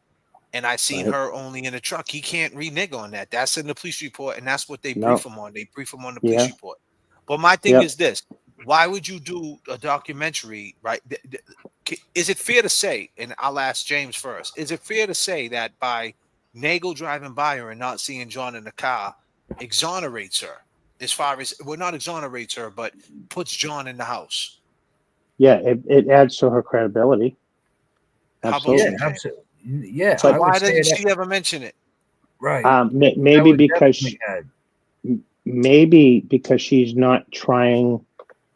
Maybe because she knows she's innocent and she's not Yo, trying to bro, but convince somebody that's that the she main is. thing. I don't know. That's the main I thing. no, I know. I don't know. Maybe she did and it was edited. It could have been edited out. I mean, But then you got to say, a good point. That's a good point. you know, but all 4 documentaries would have had to edit the same thing. Yeah, then that's a you'd have crapshoot. Right, then you'd have to take a shot at that. But he these wasn't gonna. documentaries were at her Yeah. after. They didn't really make her look good. They didn't. When you watch that testimony in Nagel, pay attention to his body language when he is asked. So when you drove by, nobody was in the vehicle. She had long hair, blah, blah, blah. She was on her phone. So nobody was in the vehicle. He closes his eyes really slow because it hurts him to tell the fucking truth. And he says, nobody was in the vehicle. And he closes his eyes really slow, like, oh, God. Because he don't want to lie, even for his sister. That's what that body language tells you right there. I'm reading this comment. Well, she said John went in the house. He wasn't hit by a car. As simple as that. Of course. But keep in mind, we have Norm on tonight, ladies and gentlemen. Norm from Dorchester. Probably got a dot on his arm, too, because he's old school. But I'll just say that we're going over this because there's a new trial coming up. I don't know if you guys are familiar with it. It's called the Karen Reed trial number 2. And we're just talking about what is going to go on in them 4 walls in the courthouse, what's going to be said, what's going to be brought into court, because inside the courtroom, in Superior Court, everything is big, everything is major. So the things that you think people, not everybody, think, oh, well, maybe she didn't mention that because she just didn't want to be vague. I seen one comment. Okay, but is this something that Hank Brennan's gonna make huge? He's gonna say, well, hey, yeah, you have Nagel saying that he didn't see John in the car, but Karen never mentioned it in none of her documentaries. So, it's what is he going to use? That's the question. That's what we're going over. And I appreciate everybody in the chat having their opinions. I appreciate your opinion. But the question is, how's Hank going to shape this? And that's what we have to be afraid of, because on the last chat prior to Norm calling in, right, Norm, everybody was so scared. Everybody was like, hey, man, I don't know about this guy, Hank, right? And then you called in and saved the night. So, I just want to be clear. We're not saying Karen's guilty because we're asking questions. We're not saying that. No. We're just trying to get an understanding of what Hank is going to use and how are we going to combat his tactics. Exactly. And sometimes you have to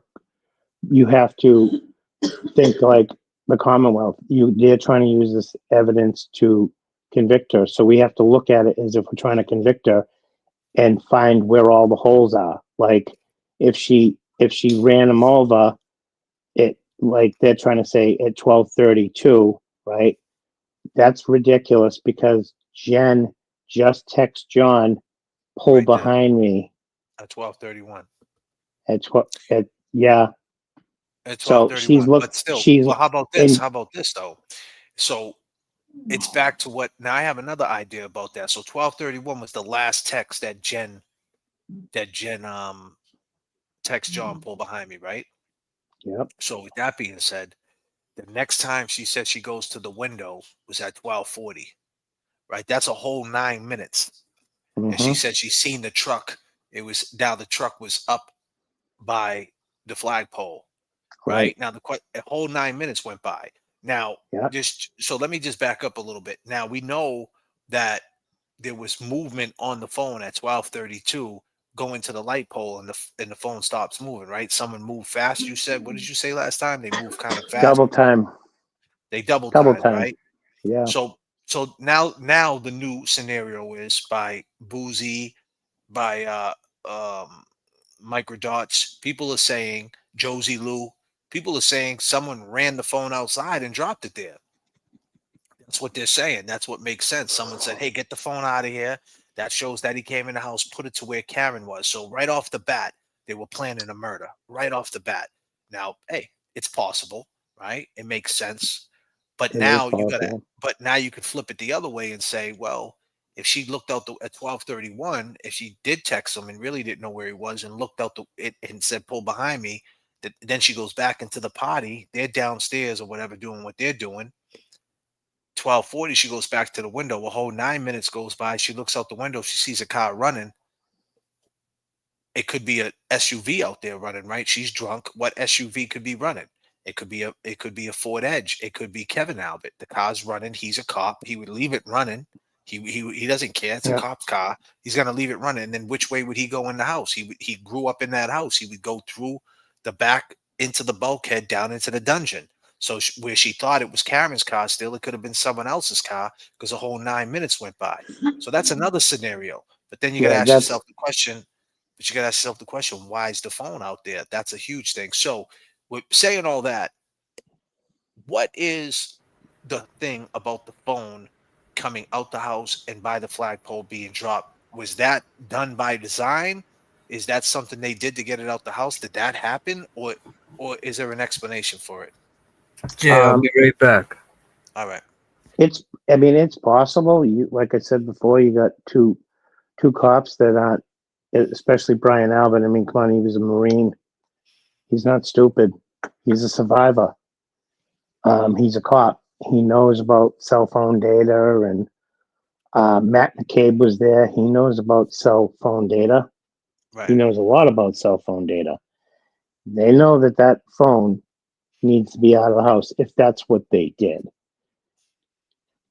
82 steps. I mean, maybe I just because somebody took 82 steps doesn't mean that it was 82 steps to even Microdot said there's no way to prove that that's.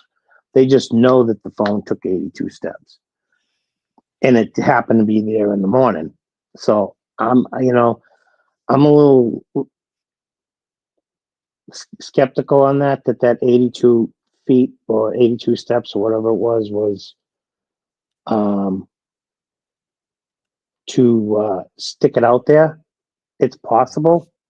I mean, it's more than possible when you factor in that you have 2 law enforcement people.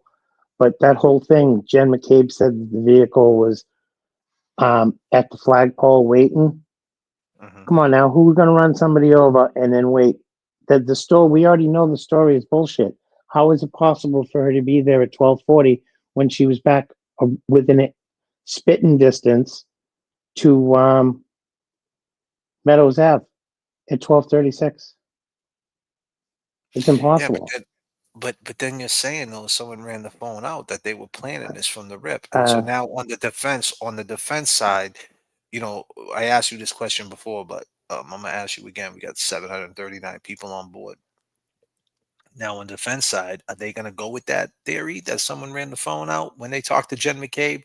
Are they gonna say that she sent all them text messages and all the things to push the timeline up, or are they going to say that she was still looking for the phone? How are they going to come at her when she's on the stand? Is that going to be a thing? I really don't know. I mean, they might, but they're gonna say to her,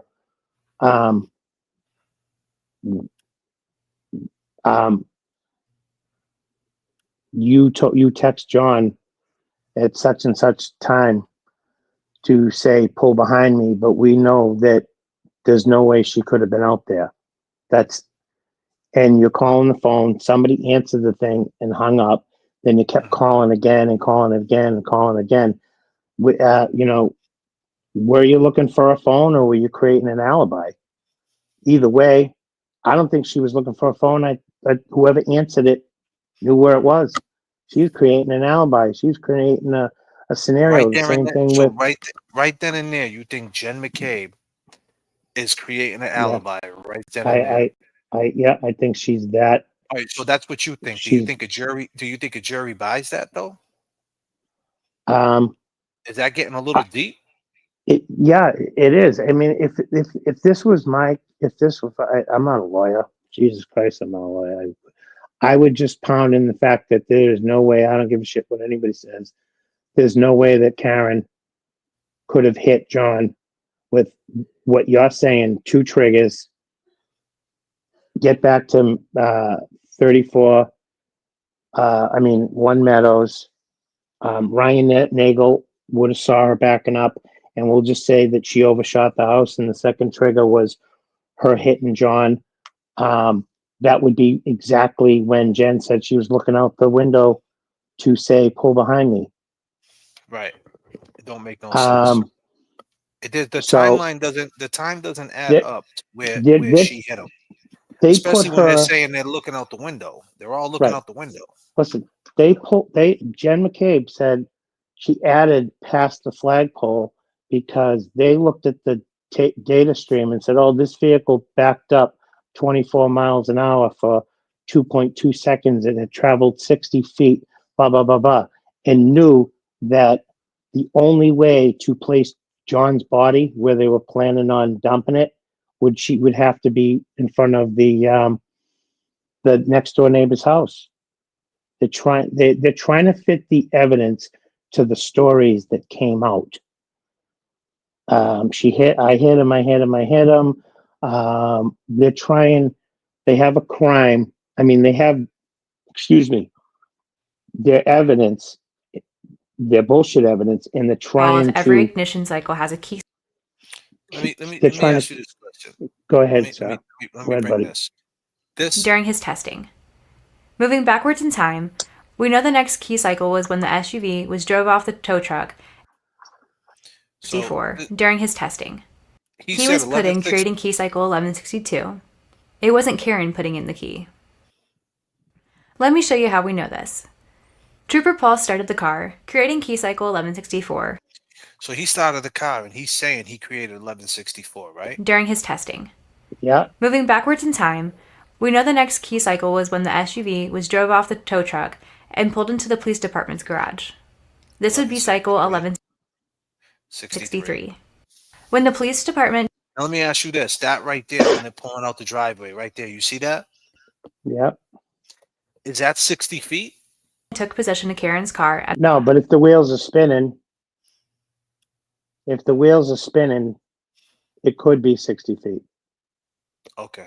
If the wheels are spinning faster than what the vehicle is moving, I mean, that makes it could be sense, right? 60 So feet. how is he, but I don't understand, how is he getting away with saying 1164, and then when you just go back to, it's that simple, right? You go back to, you got, okay, you got the, if you were the next one with the car, if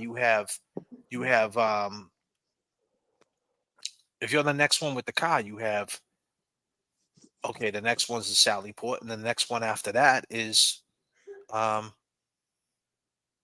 Trooper Paul. So where is this getting?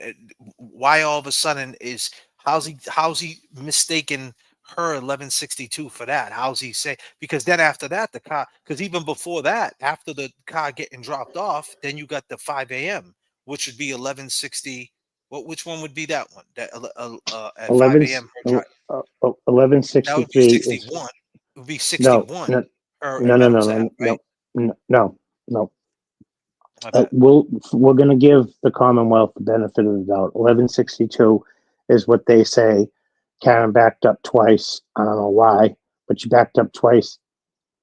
First, she backed up, then waited 8.2 minutes, and then backed up again. Why that would be, I don't know, because it's ridiculous. Then 1163 would be 5 a.m. 1164 is when she restarts the truck. She restarts the truck. When the video is shown in the driveway, the everything is shut off. You know, those vehicles, when they run, they have running lights and the tail lights still light up. So we know that that's not the case, that nothing's lit up. So we know that that's her truck is off. So she restarts it to leave. That's 1164. She drives to One Meadow Ave, shuts it off. Somebody starts it up. Dad takes the truck. That's 1165. Then at Dighton, Dighton is the when they 1165 is driving back home to drop it off. Then she gets with Kerry Roberts, blah blah blah. Yep. Then at 1166, that's when it is started and driven to Dighton.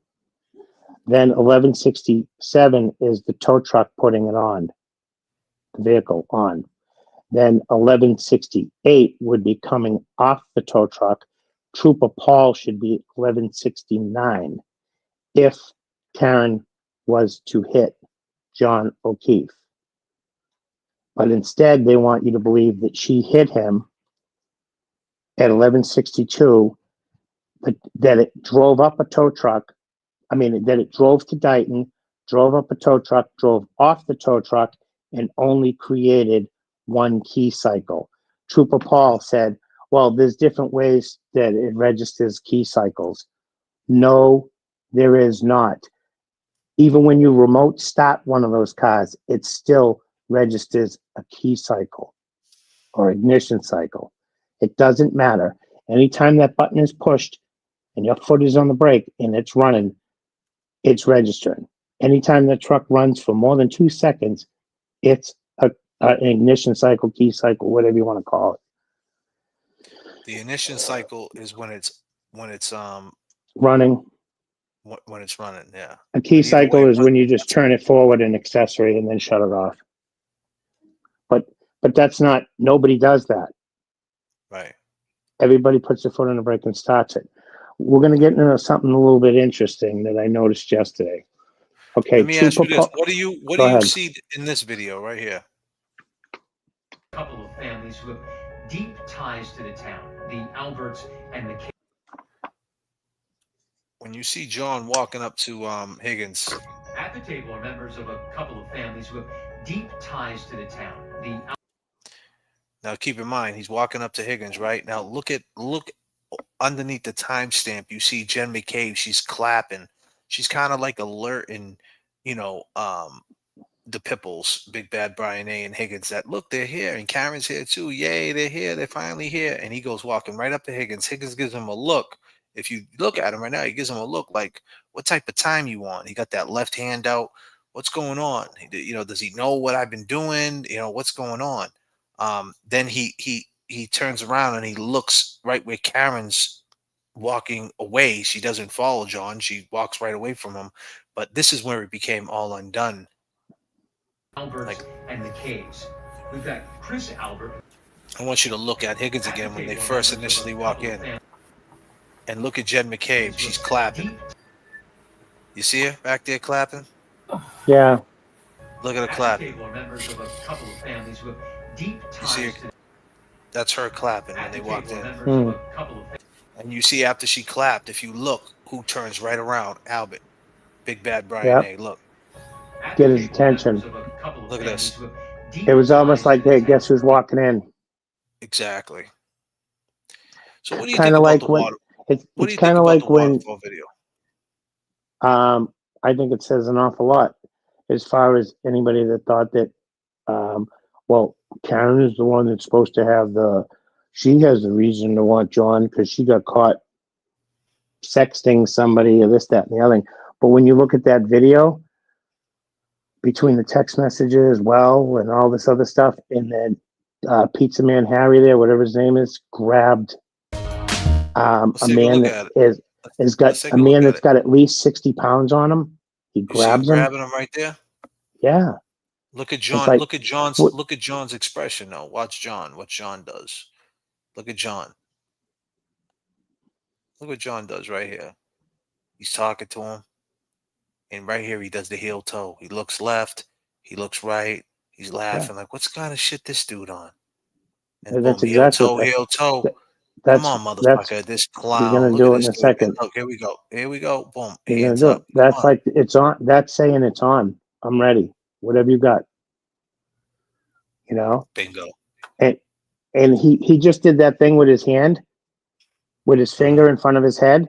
He's saying, me and you are going to talk. There you go. He's saying, that's it. I do it all the time at work when I don't want anybody to hear what I'm saying. Someone's looking at me. You do this. You point to the person and you point to yourself right in front of your mouth.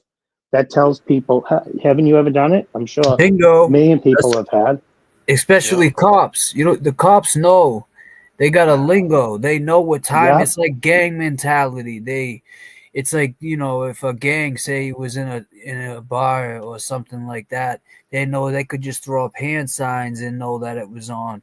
So these guys have a way to talk, and they knew that there was a fight about to take place. Yeah, that's exactly what that was. The hand gesture. That was me and you. Me and you. We're going to talk. And it didn't seem to bother. Higgins was more upset about the whole thing than John was. John looked like he had a smile on his face, like, all right, this is going to happen. Right. The fact that everybody testified that there was no issues. Listen, I'm not a fighter at all. I've had to grab friends' arms to stop them from getting arrested or getting in trouble. And if someone said, hey, what was that all about? I would say, I was trying to stop his ass from getting beat up. You know what I'm saying? That's what Chris Albert was trying to do. He was like, no, not here. That whole thing, he stopped him to say, stop that, not here. And from Higgins's body language, if you listen, Kevin from Southie, it says it all. He even put his hand to his forehead, like, oh God, in that video after Chris Albert grabbed him. Lynn Diaz says it's perfect. He's grabbing his brow. Higgins is grabbing his brow. He's all stressed out. That's exactly what that is. I've done it. Every time my wife questions me about something I'm guilty of, like, oh shit, I'm caught.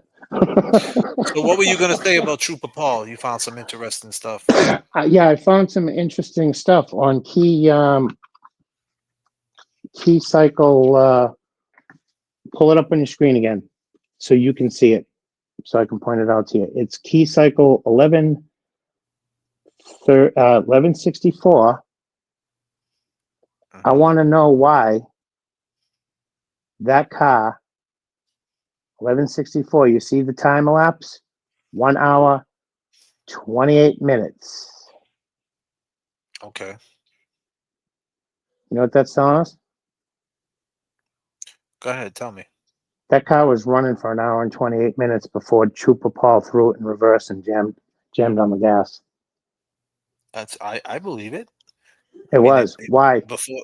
Why? Why Where do were you you, think? where were you going with it? Look at the mileage. Go over to the What's right. the mileage?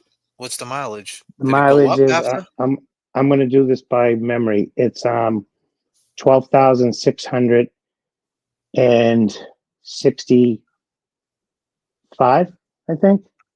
Okay. Yeah, 12,665 miles. That is 36 miles more than what the vehicle got from the time that it was triggered. There was 36 miles put on that vehicle, and I know that is not the ride to Dighton because there's not enough key cycles missing for it to be the ride to Dighton. She started it too many times. That proves, for one, you can't say that the ignition was just left on while Trooper Paul was doing his tests, because all these cars after 10 minutes, sometimes 5, sometimes 20, the ignition shuts off. You know what I'm saying? Right. And so Turbulence in the chat. Turbulence in the chat.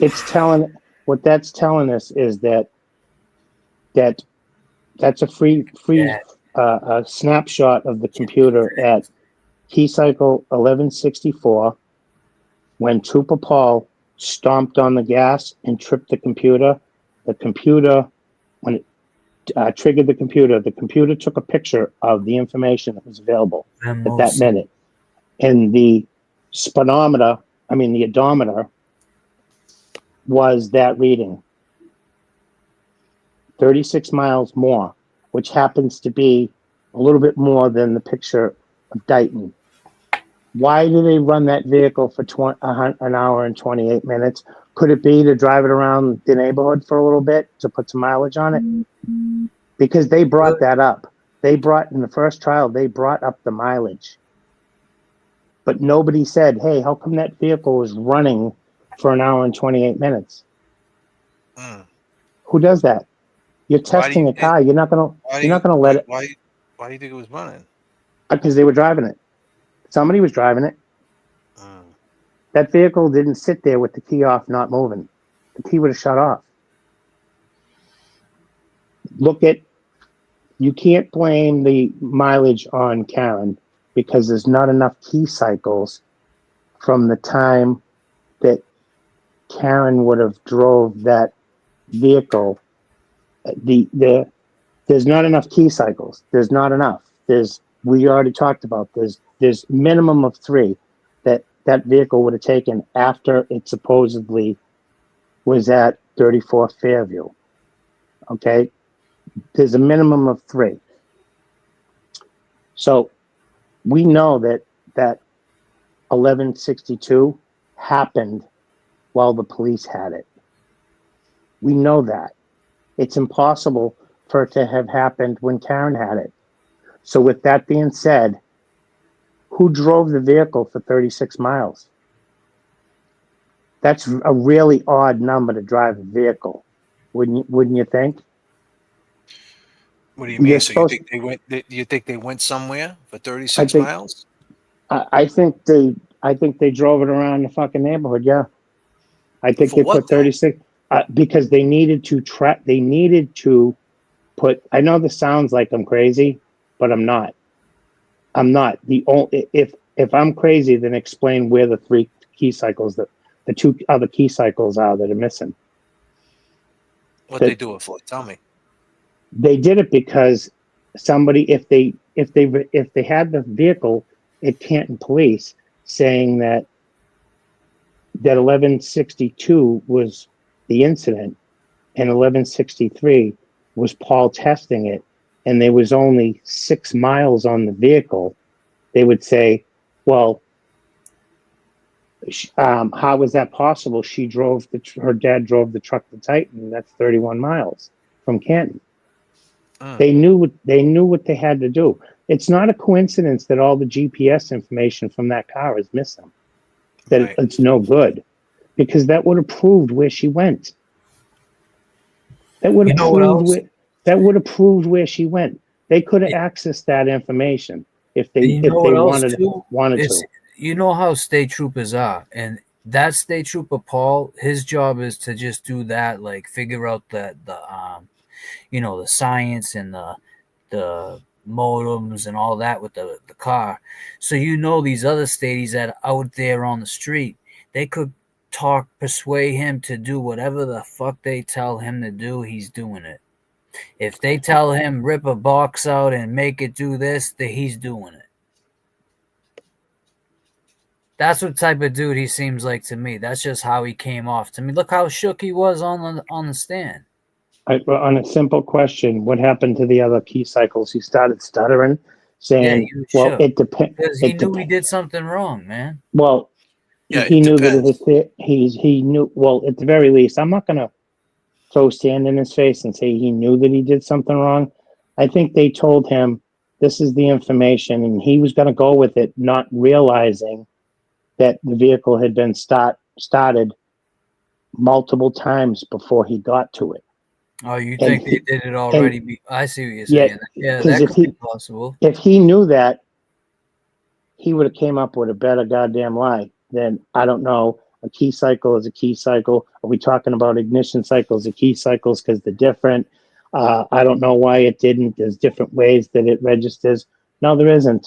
You push the button, you put your foot on the brake, you start it. If it starts and it stays running, it registers an ignition cycle. That's it. It registers an ignition cycle if it's running for 2 seconds. Well, there's listen, no way around it. Norm, I appreciate you coming on the show. Appreciate you breaking it down. We got some great information tonight, and I appreciate you, man. And we'll have you back up here soon, man. We'll go over something else, man. We'll pick something else, and we'll get your expert opinion on that. Yeah, thank you. Listen, thank you for having me on. But before I go, I want you to think about what I said about the 36 miles. You think about if what we're thinking is true, and the lack of key cycles proves what we're all saying. I just don't know exactly how they were able to pull this off, but we know that vehicle did not hit Karen. I mean, John. There's no way that it could have, because, like I said, I've been trying to find a way to make her guilty, like just to work my way backwards. And every way it comes back to, okay, the key cycles aren't enough, or Ryan Nagel would have saw a car, or this, that, and the other thing. And I can't get over the fact that vehicle was running for an hour and 28 minutes before Trooper Paul plugged into it. Why is that? I mean, they're used to leaving vehicles running, right? Like maybe they just started up and left it running. They went to go do something else. Maybe they were eating or something. They don't give a shit. They don't care. It's not their car. They left it running. So they left it. They left it running. But where does the 36 miles come from? Well, the 36 miles is another story. Yeah. So that if there's 36 miles on it, then they drove it. But that's what you're saying. Right? They didn't leave it running. They drove it. That's what you're saying. So let's be clear. You're not saying they just left it running. You're saying they drove it. No. I'm saying that they drove it because before it brought the Trooper Paul, they probably took it to Dunkin' Donuts, dude. They probably would have made an arrest in it, bro. If they will just I'm just throwing shit in the air, right? If they know, we'll just say Trooper Paul doesn't know anything about what's going on. He's just being told what to do. Someone knows he's coming at 1. You take the vehicle out for around the neighborhood. We watch the mileage. We, driving around. It doesn't take long to put 36 miles on a car at 30, 40 miles an hour. It's not like you got to drive all day long. You know what I'm saying? You drive 15 miles one way, 15 miles another. How long does it take you to drive 15 miles? 15 30 minutes? Yeah. No, that's 15 minutes if you're doing 60. So they were. You're saying they were driving around for like what, a half hour? Yeah. Maybe an hour, if that, depending on how fast they were going. And I know that sounds crazy, but it sounds So you're more saying reasonable. you're saying they did that to set this dude up. I'm saying they did that because Trooper Paul would have ran his software and said, where this car came from Dighton, how come there's only one more mile on it than it was when she supposedly hit him? Right. He may have questioned that. How come? Okay. If they didn't. See, there's the if context. There's the context. Because you have to So run that. it has to fit the net. What you're saying with this information has to fit the story. They even brought it up. They were like, well, it drove 36 miles. Prove Karen drove it. Prove Karen drove that All right, vehicle so let's during be clear. that time. Let's be clear. Yes, you got to sir. run that all the way back. What are you smoking over there, buddy? You smoking weed or you smoking Marlboro 100s? A regular Marlboro 20. I knew they were Marlboros. So let's be clear. Oh shit! They drove the car for an hour for 36 miles. So when Trooper Paul got his hands on it, he wouldn't question that there was only one more mile on it, which would make him say, "There's no way this key cycle matches up with the event that they're claiming." So they did that to get him to go with their narrative. That's what you're saying. So explain it your way. If he knows how to look at the data and he sees two events, which I don't understand how he didn't figure out. They said that she backed up, hit him, and then screwed or banged a U-turn. Okay, I'll let's call that. That's what you did. Why are both triggers 8 minutes apart? It doesn't fit. Just doesn't fit. Both triggers are 8 minutes apart. So then if he was smart enough to figure out, okay, well, it was that the vehicle's towed in here from Dighton. It went from Canton to Dighton. If he knew, just in case, if anybody knows, somebody's going to question, how is it possible? Would it float? It's 30 miles between Canton and Dighton. So they're trying to say, okay, Karen Reed driving to the car, driving to Dighton from the time she hit him was 11:63. Even though it's not on the cheat sheet, it's not there because nothing bad happened, no triggering event. But the mileage would still be there. You know what I mean? If something happened. So Paul gets in the car and he flat foots the damn thing. He triggers it and it comes up with 12,665 miles. That's 36 miles added to where it was when Karen supposedly hit John. That makes sense. We got the car from Dighton. Case closed, right? They even tried it in the trial. They were like, well, somebody said something. Well, I don't know if it was somebody mentioned something about the mileage. I think Lally did. Well, there's mileage, this, that, and the other thing.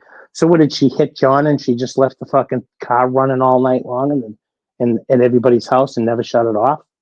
What you want us to believe? That the vehicle ran for 8 hours? Nobody shut it off. Because that's the only way that's happening. The only way that's happening is if the vehicle was that she never shut it off, she drove it to Dighton, then shut it off. And even then, that would make sense because Trooper Paul, well, would that make sense? Yeah. If she never shut it off, that's it. That's the only one that makes sense. That's crazy. Somebody put mileage on that car, and I don't know if they drove it up, jacked the thing up off the ground, and let the wheel spin at 15 miles an hour. I don't know how they did it, but somebody drove that fucking car. Somebody drove it, And I bet if you subpoenaed all the ring footage in that neighborhood the day after the next 3 days before Trooper Paul showed up, I guarantee you, if they drove it, if they didn't jack it up, I mean, if the Commonwealth is not shady, why the timestamps different colors? Why is one video from 2 days before the reverse Sally Port video, supposedly the one with the yellow timestamp that was 2 days before the 29th, and then the 29th video? Why is it cropped? Put them side by side. One appears to be bigger than the other, like it's slightly zoomed in, because when you crop an image just a little bit and it fits the screen, it's going to appear like you zoomed in. Why is it cropped? Why is the timestamp different? Let me take a couple of things. Fresh eyes. Thank you, Norm. Good to see you all. Yes, sir. Cynthia Lynch said that to you. Jimmy from Lynn, my boy Jimmy. What up, Jimbo? Jimmy T, my man. This dude is spot on. And Jackie with the big purple chip, $50. Thank you, Jackie, so much. I appreciate you. Yeah, so listen, I'm gonna leave it there with that, Norm, and I appreciate it. And like I said, we're gonna jump on that. We'll talk behind the scenes, and Yeah. we'll talk again. All right, my brother. You want to say anything to the chat before you go? Thanks for listening. Sometimes I ramble on. I don't know. James, it was nice seeing you. You my too, friend. Norm. Thank you for your time, Norm. We appreciate you. Thank you. You know that Al Neri, you know who Al Neri was in The Godfather? Al Neri. Al Neri. No. He was Al Pacino's basically bodyguard in The Godfather. Okay. Yeah, I know. Godfather 2. Yeah. On your little bubble, when it goes to your bubble, you look like a young Al Neri. That was the character's name. Nice. You look like the guy that protected Michael Corleone. Wow. You look like the guy that shot Fredo on the boat. He protects me, and I'm Mikey Corleone. Yeah. You look like the guy that shot Fredo on the boat out in the Lake Tahoe. Hey, don't tell nobody about that. Thank you, Norm. We'll talk again soon, all right, brother? Stop Peace. smoking them cigarettes, gentlemen. Norm. All right, bye. Norm, ladies and gentlemen. Norm. Norm. Yes, Norm. You know. Just wow, keeping it interesting normal. facts, huh? Yeah. I mean, the key cycles are coming in, so Norm knows the key cycles. I mean, it's very interesting to know about. And it's funny too, because when you had pulled, I never knew that was Latina, and that's a video I watched earlier today when we spoke this morning, when we talked about going live. That's the video I was watching. I was watching her. I'm like, damn, this girl got mad followers, and she got like 58. What, on that YouTube. video that I just showed? Yeah, she's on YouTube. With the girl? That's not but Latina.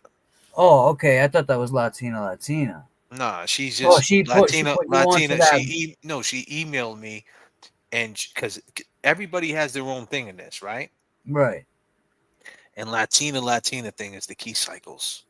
She's all Okay. into this, so they've been on top of this key cycle shit. And so it wasn't, and dare I say, and should I say, and I hate to say it. Well, I don't hate to say it, but hate to say it would be a strong word. Disclaimer. But dare I say, you know who was on top of this with the key cycles? Josie Lou. Sean. Oh, Sean? Oh, yeah. Sean was on top of it with the key cycles, man. He was all on top of this shit. But the key cycle, like I said, there's a time and a place. I think at the time, when you brought it out, there was so much going on. The mistrial happened, and it was like, how could it happen? But now we're back in the placement. So now we're trying to run the play. How's this going to go? We're in the playoffs. What are they going to use? What are they going to zone in on? And they did. Like, it's not that Alan Jackson didn't mention this shit. It's not that Alan Jackson didn't do this. He did. He said it right here. Look, I got the video right here. He said it right here, right? Check it out. It had to get off the tow truck. Yeah. In Canton and be driven into the Sally Port. Did you ever see that video? No. Being driven in? No. Didn't have that one on Court TV. Showing that the car was actually driven into the Sally Port. That would necessarily be a key cycle. That's right. Possibly. Okay, so that would be key cycle 1163. My mistake. I was missing one, right? Okay. Before that, if the car was turned on and driven onto the flatbed to get to Kent, that would be key cycle 1162. Thank you. Correct? Thank you.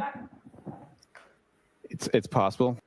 It's not like this information is new. It's No, just I that know. everybody hammers it home different, and Norm's hammering home, and he's staying on there. Like Norm, if you're in playing Keno with him at 7-Eleven while he goes outside and he smokes Marlboros, and there's a whole fucking cloud of smoke out there because he smoked about 3 of them back to back. Hold on a minute there. Hold on a second. Oh shit. Oh man.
Yes.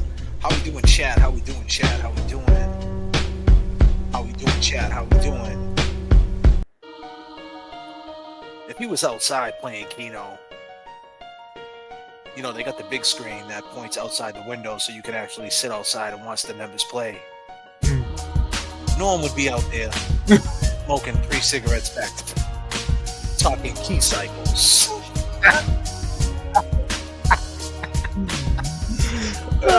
Disclaimer. Oh, shit.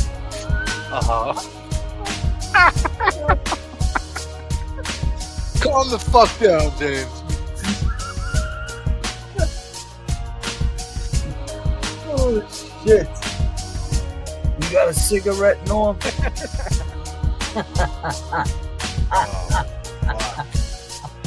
Damn, son. You know he hears that shit 3 times a day. Yo, you got a cigarette, dude? But shout out Norm, and he did a great job, fantastic job, and that's what he does. This is what he is. This is his wheelhouse. This is where he stays. Latina. She's all over the case, but she stays with the key cycles too. She's very, I mean, she has a lot of knowledge about this case, and I love the placement that everybody's coming together right now when it counts. And guys like Portnoy, the more he throws gasoline on shit, you know, on this fire, the more and more we could kind of go back and say, oh, by the way, you know, thanks for reminding us about Tristan, and you know, and then we get a phone call because we're talking about Portnoy, and that might have triggered. Speaking of trigger, no pun intended, as we're speaking about Portnoy and riding on motherfuckers and not letting these dudes slide, that made good old Norm give us a phone call and say, you know, by the way, since you're bombing on everybody, let me put out this cigarette and let me bomb on these motherfuckers with you. You know what I'm saying, cuz? Yeah, that's bomb exactly, on these people with that's you. how that shit went down too. He said. So thank you for lighting up the spot. But hey, do me a favor, Norm. Can I get my lighter back? Oh Disclaimer. shit! Disclaimer. That's Norm got a crazy. pocket full of lighters. Pocket What the full of hell's going on over stones. here? Oh, I got like a crazy thing happening here. Hold on a minute. Oh, that's what's happening. Oh shit, I see. Oh damn. I see. Hold on a second. Hold on. That's what Norm happened. Norm is the hero of the day. Yes, Norm is the hero of the day for sure. He knows his shit. Yeah, At least he doesn't absolutely. smoke. What is it? OPCs? I don't know what those are. No, I think she said GPCs, man. Oh, GPCs. Man, No, MG. OPCs. Oh, OPCs. I know. Samantha said he was ripping GPCs. Yeah. JFK is suspended in time. Am I really? Nah, you good now. Your lighter has been biffled, bro. That shit's gone. Norm. Damn, Norm. Jimmy from Lynn, and then Leah Baker came through with a big $20 piece. Thank you so much, Leah. You're so kind. You're so kind. And turbulence. The more turbulence in the chat keeps the plane rocking. Lexus uses same SOS system as GMC. Same way they got all the Murdoch movements and speeds. What's that say? The Murdo? Murdoch movements. Movements and speeds is operated by Sirius XM. Why haven't Defense subpoenaed the satellite data? That's a great question. Norm, Norm, where you at? Put that cigarette out. I got a question for you. We got a question. That's Sirius is cancer. Oh, shit. Oh, man. But listen, there was another guy, right, that's going on TikTok, man, and this guy's just going crazy on us, James. Oh, God. This guy here. Is it the guy punching taillights that already cracked? Oh, man, this guy got issues, bro. This guy's back, dude. He's back with another one. He's back with another one, bro. I'm a firm believer this guy is a police officer, or he's trying to be a cop somewhere. I don't know. He just gives off that vibe. Let's play this right here when he cracked the tail light. Is this whole taillight thing that you can't. Oh. Did you just crack it? Yeah. Yeah. So as you just saw in that video. No, I didn't even see it. I just shattered my brother's tail. Did you just crack it? Yeah. He didn't really show it, bro. Is this whole taillight thing that you can see it was already cracked. This whole taillight. It's cracked. Is this whole taillight thing that you can't. Oh. Come on. Did you just crack it? Yeah. So as you just saw in that video, in the same car. I just shattered my brother's taillight with a small tap from my fist. So there's only two possible things that can be true. One is it is possible to break a taillight with your bone or with an arm or with a hand. Or two, I'm Superman. And FKR is completely correct. It's impossible to break the taillight. Let me know in the comments. This dude is trolling. He's trolling a murder trial, and it gets better, bro. This dude, I went through his. Yo, your shit's frozen. Frozen right now. Yeah. How about? Am I good right now? Can you hear me? I can hear you. Yeah, you can hear me. Yeah, my internet's acting crazy. It's all good. Yeah. So this guy, did the video play? Yeah, the video played. Yeah. So this guy, I watched all his videos. He does dances. He's with his brother. He's a TikToker. He does the dances and all that. Like, you know what I mean? And now he's using this. But here's the thing. Like, he's saying all this just to get a following. Right. It's crazy. Like, and that's the reason why I'm bringing it up. It's not even because I think he believes this shit. It's just that he just wants to. He thinks it's funny. Like they think this is funny. Like they think this is a joke. Right. Have a good night, Jackie. Thank you. We love you too. Look at this. Yeah, man. He's looking for a cheap pup. I'm gonna tell you what your problem is. You suffer. Look at what he says. And I want to help you, free Karen readers. I'm gonna tell you what your problem is. You suffer. Karen Reed is guilty, and I want to help you, free Karen readers. I'm going to tell you what your problem is. You suffer from framing bias, and I'm here to save you. You have taken every defense theory, nonsensical theory, by the way, and twisted it and contorted it to support your belief, no matter how damning the evidence is. Let's be real. Her taillight fragments are found in John O'Keefe's clothing. She told multiple people she hit him. She deleted ring camera footage between 1 and 5 a.m. The rest of her taillight is scattered around him. The computer on her car logs a Exactly, 24 mile per scattered hour around backup him. and sudden stop. At the same time, coincidentally, his phone logs his last movements. But instead of saying, wow, this is damning evidence and she's clearly guilty, you guys blame cops, kids, adults, dogs, children, cats. I mean, you'll blame anybody but the actual person that's charged. And everyone's lying except for the person that's charged. If anybody else had this evidence against them, you'd automatically think they were guilty. But what? Nope. You guys create the evidence in your own mind to be whatever you want to fit it. You could never break a taillight. You could never get hit by a car that way. It's got to be a dog bite. All these crazy theories are just that. They're crazy. Follow the facts, follow the logic, and you'll come to the correct conclusion.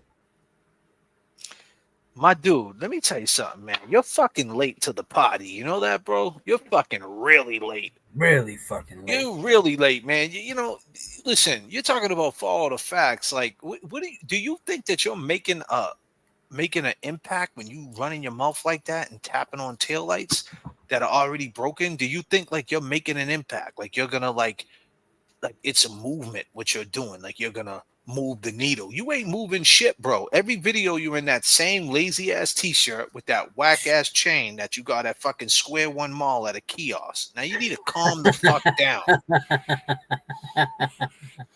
He got that middle of the mall jewelry shit on. He does need to calm the fuck down. Thank you, Jackie. I just don't understand where he thinks shit. he's making an impact. Like he thinks like I'm trying to help you free Karen readers. Like we don't go live every night. Like we didn't just talk to Norm about key cycles and Latina and Josie Lou's and That's Turtle why I Boys. hate that word, man. You know, like calling us yeah, and then we did, reenactment videos. Like we haven't put work in, bro, and you just overlook it, thinking, "Hey, I'm going to do a TikTok, and I'm going to say she's guilty, and just go after the free Karen readers, so they go after me, and my views will go up, and I'll get some followers, and I'll think it's funny, bro. There's nothing funny about it. It's a fucking murder trial, and on top of that, every time you keep talking about the free Karen readers, you keep forgetting about one fucking thing, man. You keep forgetting about one John thing. O'Keefe. Yeah, you know what, bro? You keep forgetting about one thing, my man. You keep forgetting about him. You ain't saying a word about John. You ain't saying nothing about John, man. You haven't said nothing about him. You haven't said R.I.P. before you say your statements. You haven't even talked about him. A dead man, a dead cop. You haven't said nothing about this dude who, and I don't even, I've seen some of this dude's videos, so I've seen like the way he's living. I just don't want to mention it because it's not my place. But like I said, he's a TikToker. You know what I mean? And but he ain't never said this, man. He ain't never looked at this guy right here. So every time you take this as a joke, my man,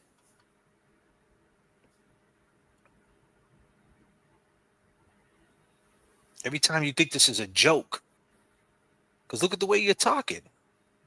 I mean, you went out there acting like it's a joke because at the end of the day, you know damn well you didn't break that tail light with a little fist like that without it already being shattered.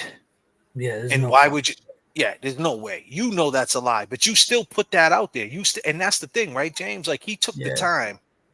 He took to the time make that video and hit upload. He had a chance not to upload it and say, "Hey, maybe this is pushing the envelope." And I just want to say in closing, R.I.P. John O'Keefe. What do you got to say, James, man, about that? I just want to say R.I.P. John O'Keefe, and today's my girl's birthday. Today's Lauren's birthday, and so bro, it's just been a tough day all around.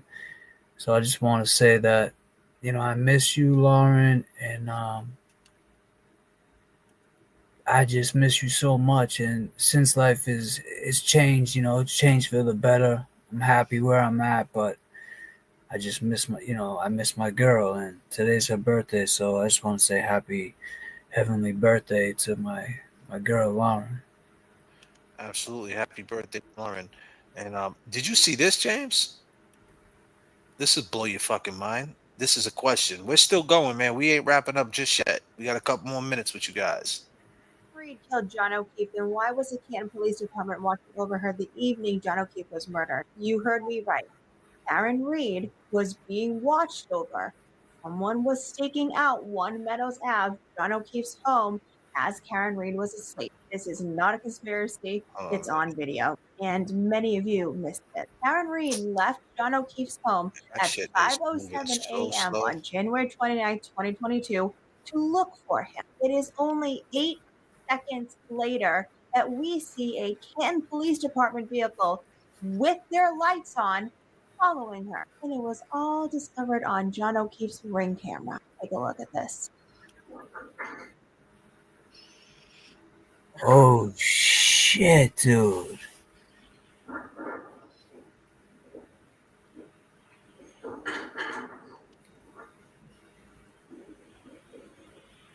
Thank you, everybody in the chat. I appreciate you. My internet's acting crazy, people, but watch this.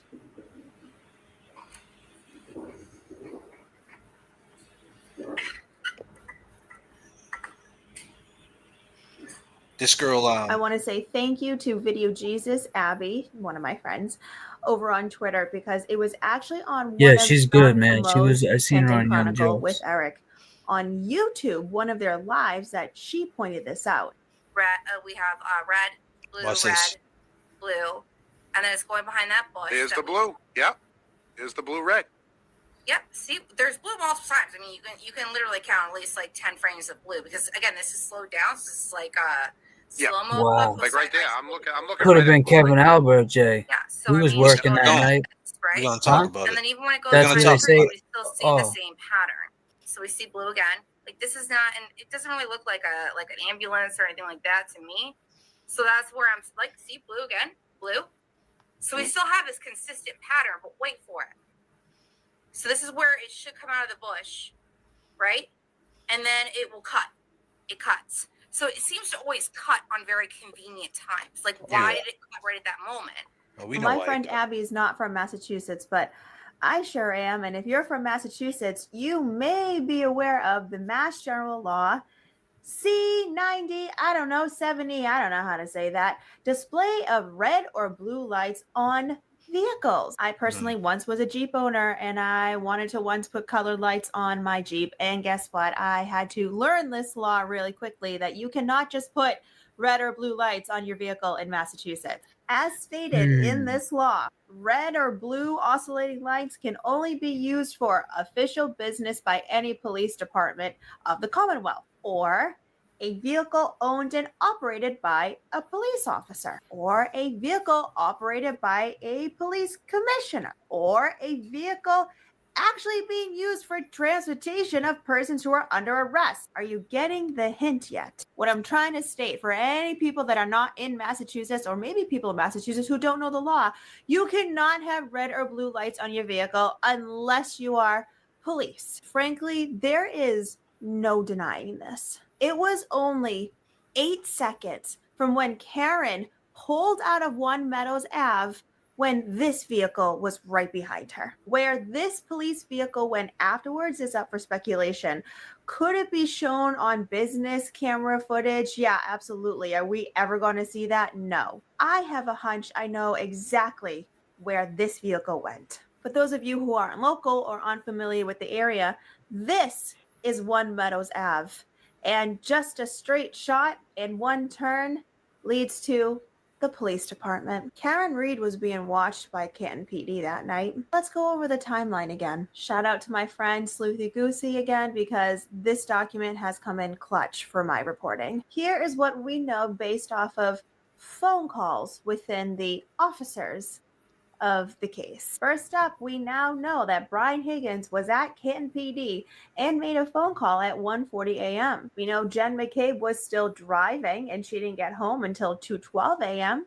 And of course, it was only 10 minutes later where we had the butt dial buddies, Brian Albert and Brian Higgins. Soon after that, at 2:25, Jen McCabe sends a text message, another text message, deletes 2 screenshots, and then Googles house long to die in cold. Our favorite witness, Lucky the plow driver, drives by 34 Fairview Road and doesn't see a body outside of it. And then he drives by again and he sees a Ford Edge parked outside of Brian Albert's home, 34 Fairview Road. Karen Reed then wakes up and starts calling everyone, and she ends up leaving at 5:07 a.m. We know all the back and forth between Jen McCabe, Kerry Roberts, Matt McCabe, Karen Reed, and then they find John around 6:03 in the morning. Riddle me this. If Karen Reed left John O'Keefe's home at 5:07 a.m., they didn't find John O'Keefe's body until 6:03 a.m. John O'Keefe allegedly hadn't been seen outside at all. No witness, no nothing. If no one knew where John O'Keefe was until 6:03 a.m., why the fuck was she being followed? Why would any Canton police officer be parked down the street of Pleasant waiting to see when Karen Reed left John's house? If no one knew that John O'Keefe was dead at 5:07 a.m., then someone please, with a rational brain, try to fucking make it understand why anyone would be staking out Karen Reed. We need to start looking at every single officer that was on duty that night. We need to look at every single officer that had the means and motive to be watching Karen Reed that night. All these officers are public servants. Thankfully, their salaries are all publicly listed online, which means you can find out every single person that was getting paid by the state to the Canton Police Department. And then from there, you can dwindle it down. We obviously need to start at the top at Helena Rafferty and Ken Berkowitz. We do have Ken Berkowitz in the Sally Port on video. Helena is trying to say that she wasn't there, but that's not what some of the officers are saying. Helena. We also could bring up Tommy Kelleher because he was the officer that was right across the street. You know, the one that had direct video footage, direct angle right at John's body, and magically that video footage went missing. Via trial one, we know exactly the officers that went to the scene. Officer Saraf, we have Officer Mullaney, as well as Lieutenant Gallagher, Detective Blank, and Sergeant Good. And gee golly, you're not going to believe what Sergeant Good said about the Canton Police Department vehicles. It's called a watch guard camera system. It has front Listen to video this. camera, and then it also has in the prisoner passenger back seat has a camera there as well. They should be working audio in the back seat, and they're activated by if you flip the lights on, the blue lights, it'll automatically click. You don't have to press record. The cruiser automatically starts recording. If you got in a car accident, the camera would start recording. Any kind of impact, the camera starts recording. It actually ends up being passively recording, even when it's not on. Now, you talked a little bit about the audio as far as in the back of the cruiser, but as far as from the camera in the front of the cruiser, where is the audio recording in regard to that, if at all? It would be on the mic. There's a mic stand that sits in a charger. It looks like almost a beeper. Should be there. And so that's located inside the cruiser, correct? Yes. I always appreciate an honest testimony, Sergeant Good. Thank you. That would mean the person that was driving that vehicle, that Canton Police Department vehicle, would have had the camera automatically go on because the lights were turned on and the microphone would be recording them. Just want to give a reminder of who Sergeant Good is. Sergeant Good was the officer, along with Michael Lank, very, very close friends with Brian Albert, that was allowed in the home. The very first officers allowed in the home. And pictured here, we also have Kevin Albert, Brian Albert's brother, of course, next to Helena and Paul. I'm not going to pronounce your last name. That's the officer that has all the Sally Port video. Out of all these officers, who has the means and who has the motive? Saraf, Mullaney, Gallagher, Lank, Albert, Berkowitz, Rafferty. Or was it Higgins himself? Could have been. He had the lights. Was he following Karen? What do we talk about? Why didn't Karen call 911? She didn't have to. They were right behind her. What if why did he flash his lights on? Did he pull her over down the street? Bro, that's some fucking deep shit right there. I'm just saying.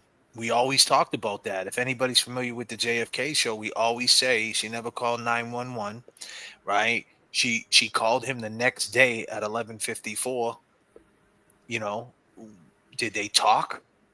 and he wouldn't want to talk on the phone, right? Did he pull up to her and tell her something? What made her spiral out of Did he control? What flash made his her? lights? Did he flash his lights like pull over? Did she pull over? And he was like, "Listen, like I don't know. Why'd he call in and say when it comes out that she did it? Like, I'm just saying, like, I'm not saying that happened. I'm just saying, Disclaimer. like, why'd he Hold on. put the Yeah. lights on? Yeah, you Why'd gotta he- hit a disc. Gotta hit a I'm disclaimer. paused up. I'm paused up. Disclaimer. We're just saying this is new footage that we're going over, so put up a disclaimer. But go ahead, Jay.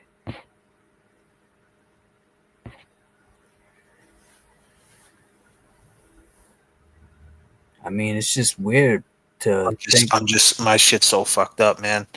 My internet's just acting like so whack. Yeah, Boozy But- Beauty. She could shout out to her too. Yeah, I put the link. I put the link up for her. Yeah. Y'all can subscribe to her. But why did he put the blues on? That's what I'm Right saying. there. You know what that means. Seemed like it was a mistake. It seemed like he put them on right there. Like right when she pulled out, 8 seconds later, he's writing back. Who was it? It was Higgins. Of course it was. Pulling up while she's out there weed whacking. Dude, Kevin from South Boston. They got you on camera. Now, did you take a car from that? You said you were moving cars. Did you take a car? Right? That's And recorded. go- Was and it a go. Canton car? Yeah. And they got it recorded. If they find that shit, which they're never going to find it, unfortunately, because they're never going to give it to them. But we can only speculate. It's either two people. It's either Kevin from South Boston or it's Kevin A. Albert. Yep. And that might be the riddle.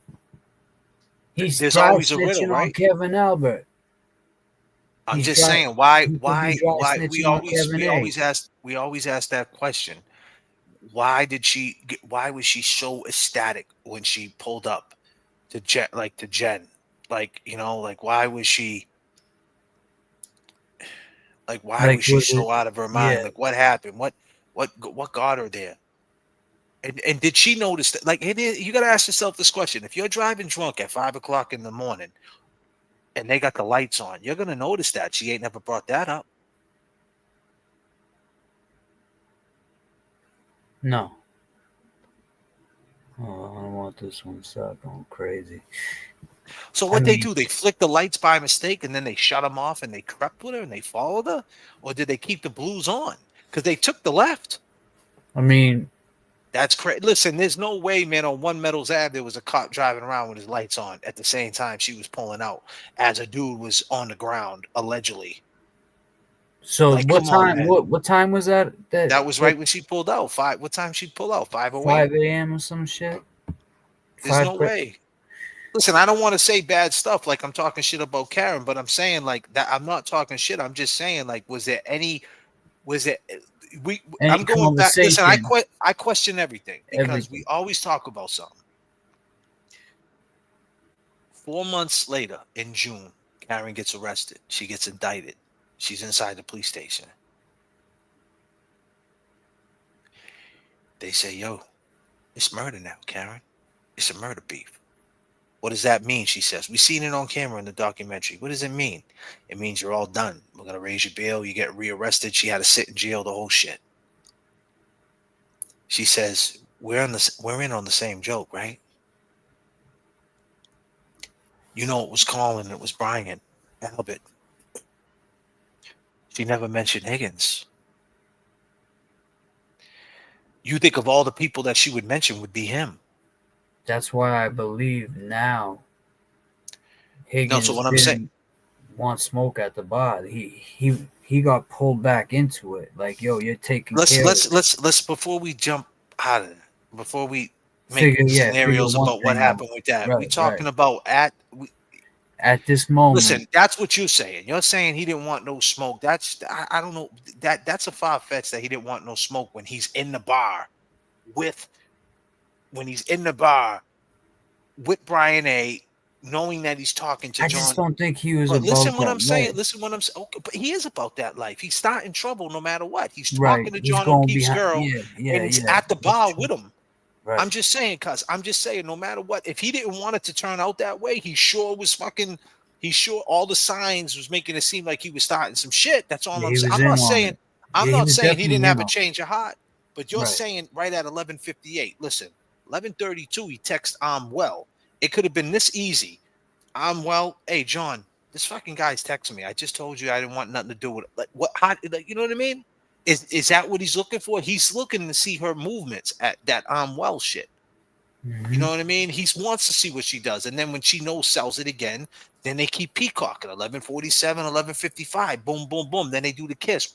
And they look right at John, and John's sitting there at the bar, like, what are these dudes doing? Yeah. And they're trying to see if they can then 11:58. So now you're saying at 11:58, after the peacocking. Now I'm not saying what you're saying is wrong. You're entitled to your opinion. I'm not saying that. But now you're saying at 11:58, he's like, all right, man, leave John alone. And they're like, fuck that, you gotta get him. I don't know about that. I think he was in on it, and I think no matter what, he was starting shit. He's the one that set this up. What he should have did was once he seen John walk in there with Karen, he should have just left. He should have said once he got the dap from him and all that, and he seen Karen acting. Yeah, that would have been the right thing to do. Should have He left. should've Yeah, hell yeah, he should have left. Or he And, should have you pulled know, John outside and talked to him. I mean, John knew he was there too, so that's another thing. We don't know how John felt. John already had a feeling that some shit was going on, so he wanted He to asked. go there. He asked. He said, "Which Brian?" Yeah, he asked. And then he said, "Is your brother there?" Yep. Kevin Albert gonna Kevin. be there. He said that to Chris. So something ain't right, man. And that's why when these people say all these free Karen readers, like, yo, man, look at the facts. Like all this evidence that, had But happened. see, here's the thing. Here's the thing. The only reason why I would even say that she talked to Higgins at all is because one, she never mentioned him for 4 months. She gets arrested. She gets indicted. She never mentions it. Right. All these documentaries, she says she was drunk and she hung out with him and nothing. This is the guy that potentially set John up and got him into some shit. I don't understand why she don't say I was. Why not just? Isn't it as easy as this? And this is not a knock on Karen. I'm just questioning it. You're talking about there's a police cruiser out in front of 1 Meadows Ave at 5:15 in the morning or some shit? Some shit like that. Following her out. Which cop is it? It's not. Who is It's it? not good. It's not none of them dudes, man. It's fucking Higgins or Kevin A, man. Yeah. Higgins, well, what did he say? He had to be up and go to work the next day, right? He could have went there. That's what I would love to see footage of next. What So car my is there? point is, the point I'm trying to make is right, is that imagine if it would have just went down like this, right? If it's as simple as Karen says, I seen him walk in the house, he never came home, and then they said he looks like he got beat up by Mike Tyson. Then this dude Scanlon comes out and says he gets beat up. Wouldn't it just be easy to be like, let me go to the cops and say, listen, I was dating this dude, Brian Albert, right? And I was behind John's back, and he went in that house, and It looks makes like more sense. It looks like he fought him over me. They fought over some shit. And maybe I had something to do with it. I just want to let you know. But she ain't never said a word about that. But yet, this is the reason why I say this. And this is not a knock on Karen. This is the question. And there's probably an answer for it. At 11:54 a.m., 2 hours, 3 hours after John O'Keefe passed away, she texted Higgins. So if that text was never there, I probably wouldn't be saying nothing. But that 11:54 a.m. text shows two things. John died. Either A, you're sussing the situation out, saying John died over that shit, over you pulling me over last night, saying, hey, John never, John's not, he dipped out. He was pissed off. Like, it seemed like they're continuing a conversation. That's what it seems like. John died. It's not John's dead. Come and help me. You're a cop. You know what I mean? Yeah, so like he just seen her that morning. Well, technically, if that's her that night pulling up behind him, the guy, she's seen him a couple hours before that morning. But what I'm saying is, see, the John died, she's sussing the situation out like John died. What are you going to say about it? Because I think you had something to do with it. Or John died because we already talked. And Higgins, like you said, he was already out in front of 1 Meadows Ave before, stalking a man and saying, oh, there goes that chick right there, man. Boom, roll up on her. Hey, what's up, girl? It's me. It's Higgins. That's what he does. That's what he does. He's a professional creeper. Yep. I don't know. But it just makes you question everything. You got to question that. And that's not a knock against Karen. I'm not knocking Karen. Not. I'm just saying you got to ask yourself this question That 11:54 a.m. text is a crazy text message, man. That's what always gets me every single time. Yeah. It gets me every single time because she texted Higgins, man. And then that night she called everybody. She called everybody. She called her mother. She called Jen. She called Kerry. She called her other friend. Why not call Higgins? She admitted she was looking down at the phone and he texted him, "I'm well." She Yeah. knows that he was with Brian A. Why not call him? Question Right. is, maybe she didn't have to call him. We just seen video of a cruiser following her. Was that It's Higgins? wild, bro. I'm just And why saying. wouldn't that come up, man? She would know a cruiser was following her. Maybe it did. Maybe her lawyers know and they all know. Who knows? I mean, you would know if a cruiser was behind you with his lights on, right? 5 a.m., no one on the road. 5 a.m. knowing you're in it? Shit. Already like amped up looking for your man. He hasn't come home. Oh, bro, my ankle's killing me from sitting. I gotta. Take your time, man. I gotta adjust. Yeah, man. That's crazy, right? Yeah, that is nuts. Take this turbulence, man, real quick. What do you guys think, man? What do you guys think? Be in trouble with a disclaimer. Cash with the 1999. I appreciate it. I appreciate all you guys for rocking out with us. What do you guys think? Snowplow? And that's another thing.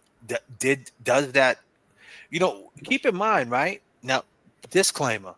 He kept stressing out that he was in that plow truck. Maybe he wasn't in that plow truck. Maybe he was in a cruiser. Maybe he was in a fucking ATF car with the lights. Someone else said that. Left a comment in one of my videos. Scotty said that. I think maybe he was in a cruiser or something. He doesn't even think he was in the Jeep. And I'm like, well, I just don't understand. Like, Microdot's first video shows the Jeep parked right there in front of the mailbox. If Nagel pulled up, in his last video that he made, it just shows Nagel behind Karen. Where was the Jeep? You know what I'm saying? It would have been the Nagel, the Jeep, and then Karen. You get what I'm saying? Oh, shit. Hold on a second, Nancy Hunter. I got you, Nancy. If she got stopped, that would explain why it took her so long to get the gens. Yeah. Maybe she got stopped for just some conversation. She didn't get pulled over. He was outside that police station at 1:40. Did he go back in or did he dip? That's what I'm saying. What time did he dip that police station? Kevin from South Boston, boy. Man, and then she might have been scared not to say. Let's be clear. Let me give Karen's back. She might just be straight scared of Higgins. Because this dude's popping out on her. Laura Pike. Yes, because John's dead. It's letting them know something that they don't know. John died. It's letting someone know that they deceased as a result of something already discussed. John's dead is letting people know something they don't know. But John died is letting someone know that they died over something they already discussed. Wow. Keep in mind, we're just asking questions on the JFK show. It's free Karen Reed over here. I just want to make it clear. We know Karen Reed did not do this. And with that being said, we got to throw up them disclaimers. Karen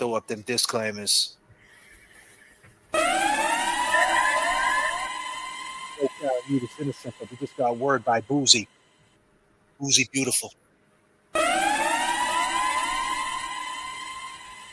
Defendant, I forget her name, but the video Jesus woman. They seen the police following Karen. Blue lights. Did Karen get pulled over? Nancy Horner said maybe that's the reason why it took her so long to get to Jen's house. That could explain it. This is a disclaimer. She never mentioned Higgins when she got indicted 4 months later. She keeps that situation to her chest. Was it Higgins that pulled her over? He wanted to tell her something? Is she scared of Higgins? Petrified of Higgins? Who knows? Should you be, Kevin? Or was it Kevin Albert?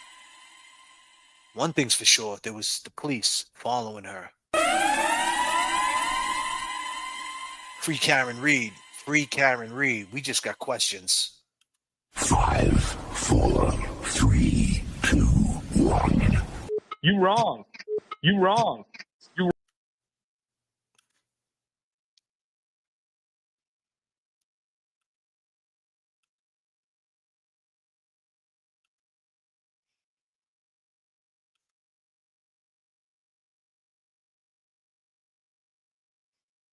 You know you're on mute, right, James? Yeah, Luna's crying. Yeah, do your thing, man. You want to jump off, brother. Yeah, I'm gonna jump off, bro. We got 3 hours into. Yeah, I'm about to wrap it up. Yeah, all right, chat. Everybody, enjoy the rest of your weekend. We're gonna have some great content soon, so make sure everybody's subscribed up. I know you already subscribed, J.F.K. If you can, subscribe to my channel too. I appreciate it. I'll see everybody soon. Peace and love. Peace, bro. Peace, Jay. What do you guys think? What do you guys think? Who do you think it was? Who do you think it was, huh? Does anybody know? Anybody got any idea who it was?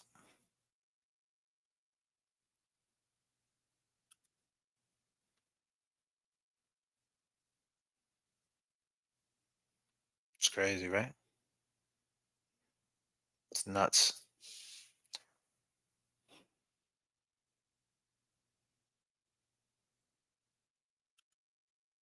I don't know. The Alberts. Iggy. She would have flipped out on the cop for help. Good point.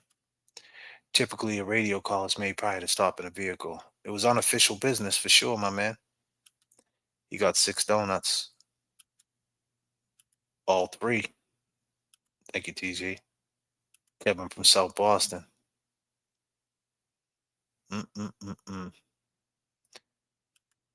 CPD should do a breathalyzer to start a cruiser for sure.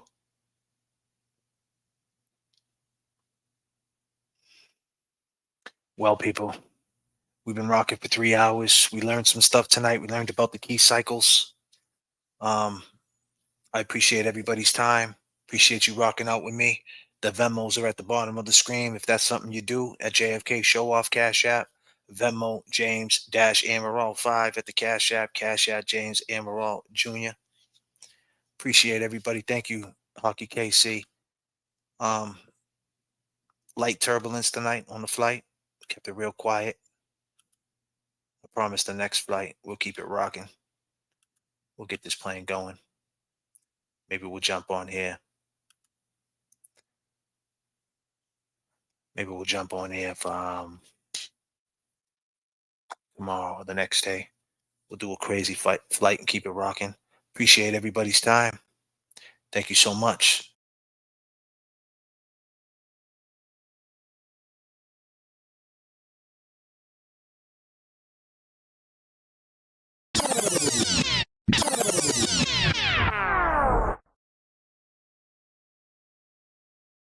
Don't believe the hype. Yeah. Don't believe.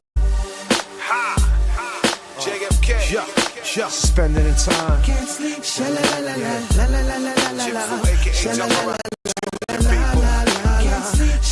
Everybody got 2 hands, right? But it's like I'm always lending one. Lullaby and good night. Don't let the bed bugs bite. It's time for owner gets to sleep. Good night. Sleep is the cousin of death. It's like you when you sleep. It's like you hold your breath. Good night. Daily I wake up on the wrong side of the bed and I hold my head. Ain't no time yes for lullabies. Cause if I can't sleep, the world stays up with Spaces and time, so many lockdowns, suspended in time. I render the rhyme, they must be out there fucking mine. Insecurities messing with their maturity. Please, that energy level does nothing for me. Still on the run like Nori, and these streets be like bull sharks with the territory. It's the same story, try to pull apart and run a change. But before you left the game, you wasn't in the right mind frame. And if I can't sleep, then the world can't sleep. Got my speakers on blast, playing fuck the police. Still DRE with my Dre beats, repping my crew. Show off, and we playing for keys. Wrote this in the terminal. Planes cold like jacket thermal. 39,000 feet with eyes that will burn you. My external looking swell, never know you're maternal. Even if talk to ours, read your health journal. Don't let the bed bugs bite. It's time for owner, yes, to sleep. Sleep is the cousin of death. It's like you when you sleep, it's like you hold your breath. Daily I wake up on the wrong side of the bed and I hold my head. Ain't no time, yes, for lullabies. Cause if I can't sleep, the world stays up with me. Mazel grow some tits, you dudes are soft in the pillows. Be with the witches at the willows, tell me where the pills go. They scratch and they sniff and naughty from the drip. Flow deadlier than a benzo, opiate mix. Hoping the wicks don't get confiscated with your junk bag, bitch. You hit the switch, make the change, but instead you flip. Now you talking to the guy with the badge on his hip. Now it's all black Crown Vicks. Try to be victorious like Big. Now in the hood, you is known as a notorious snitch. Knuckle up when the doors pop. You sweeter than Ciroc and Diddy.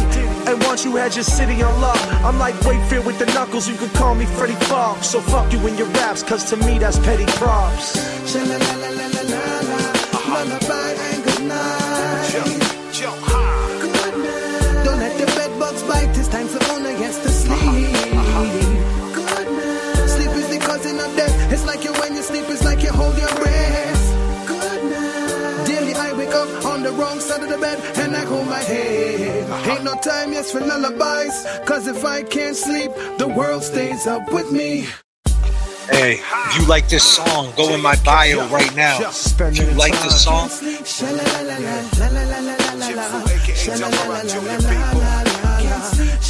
everybody got two hands.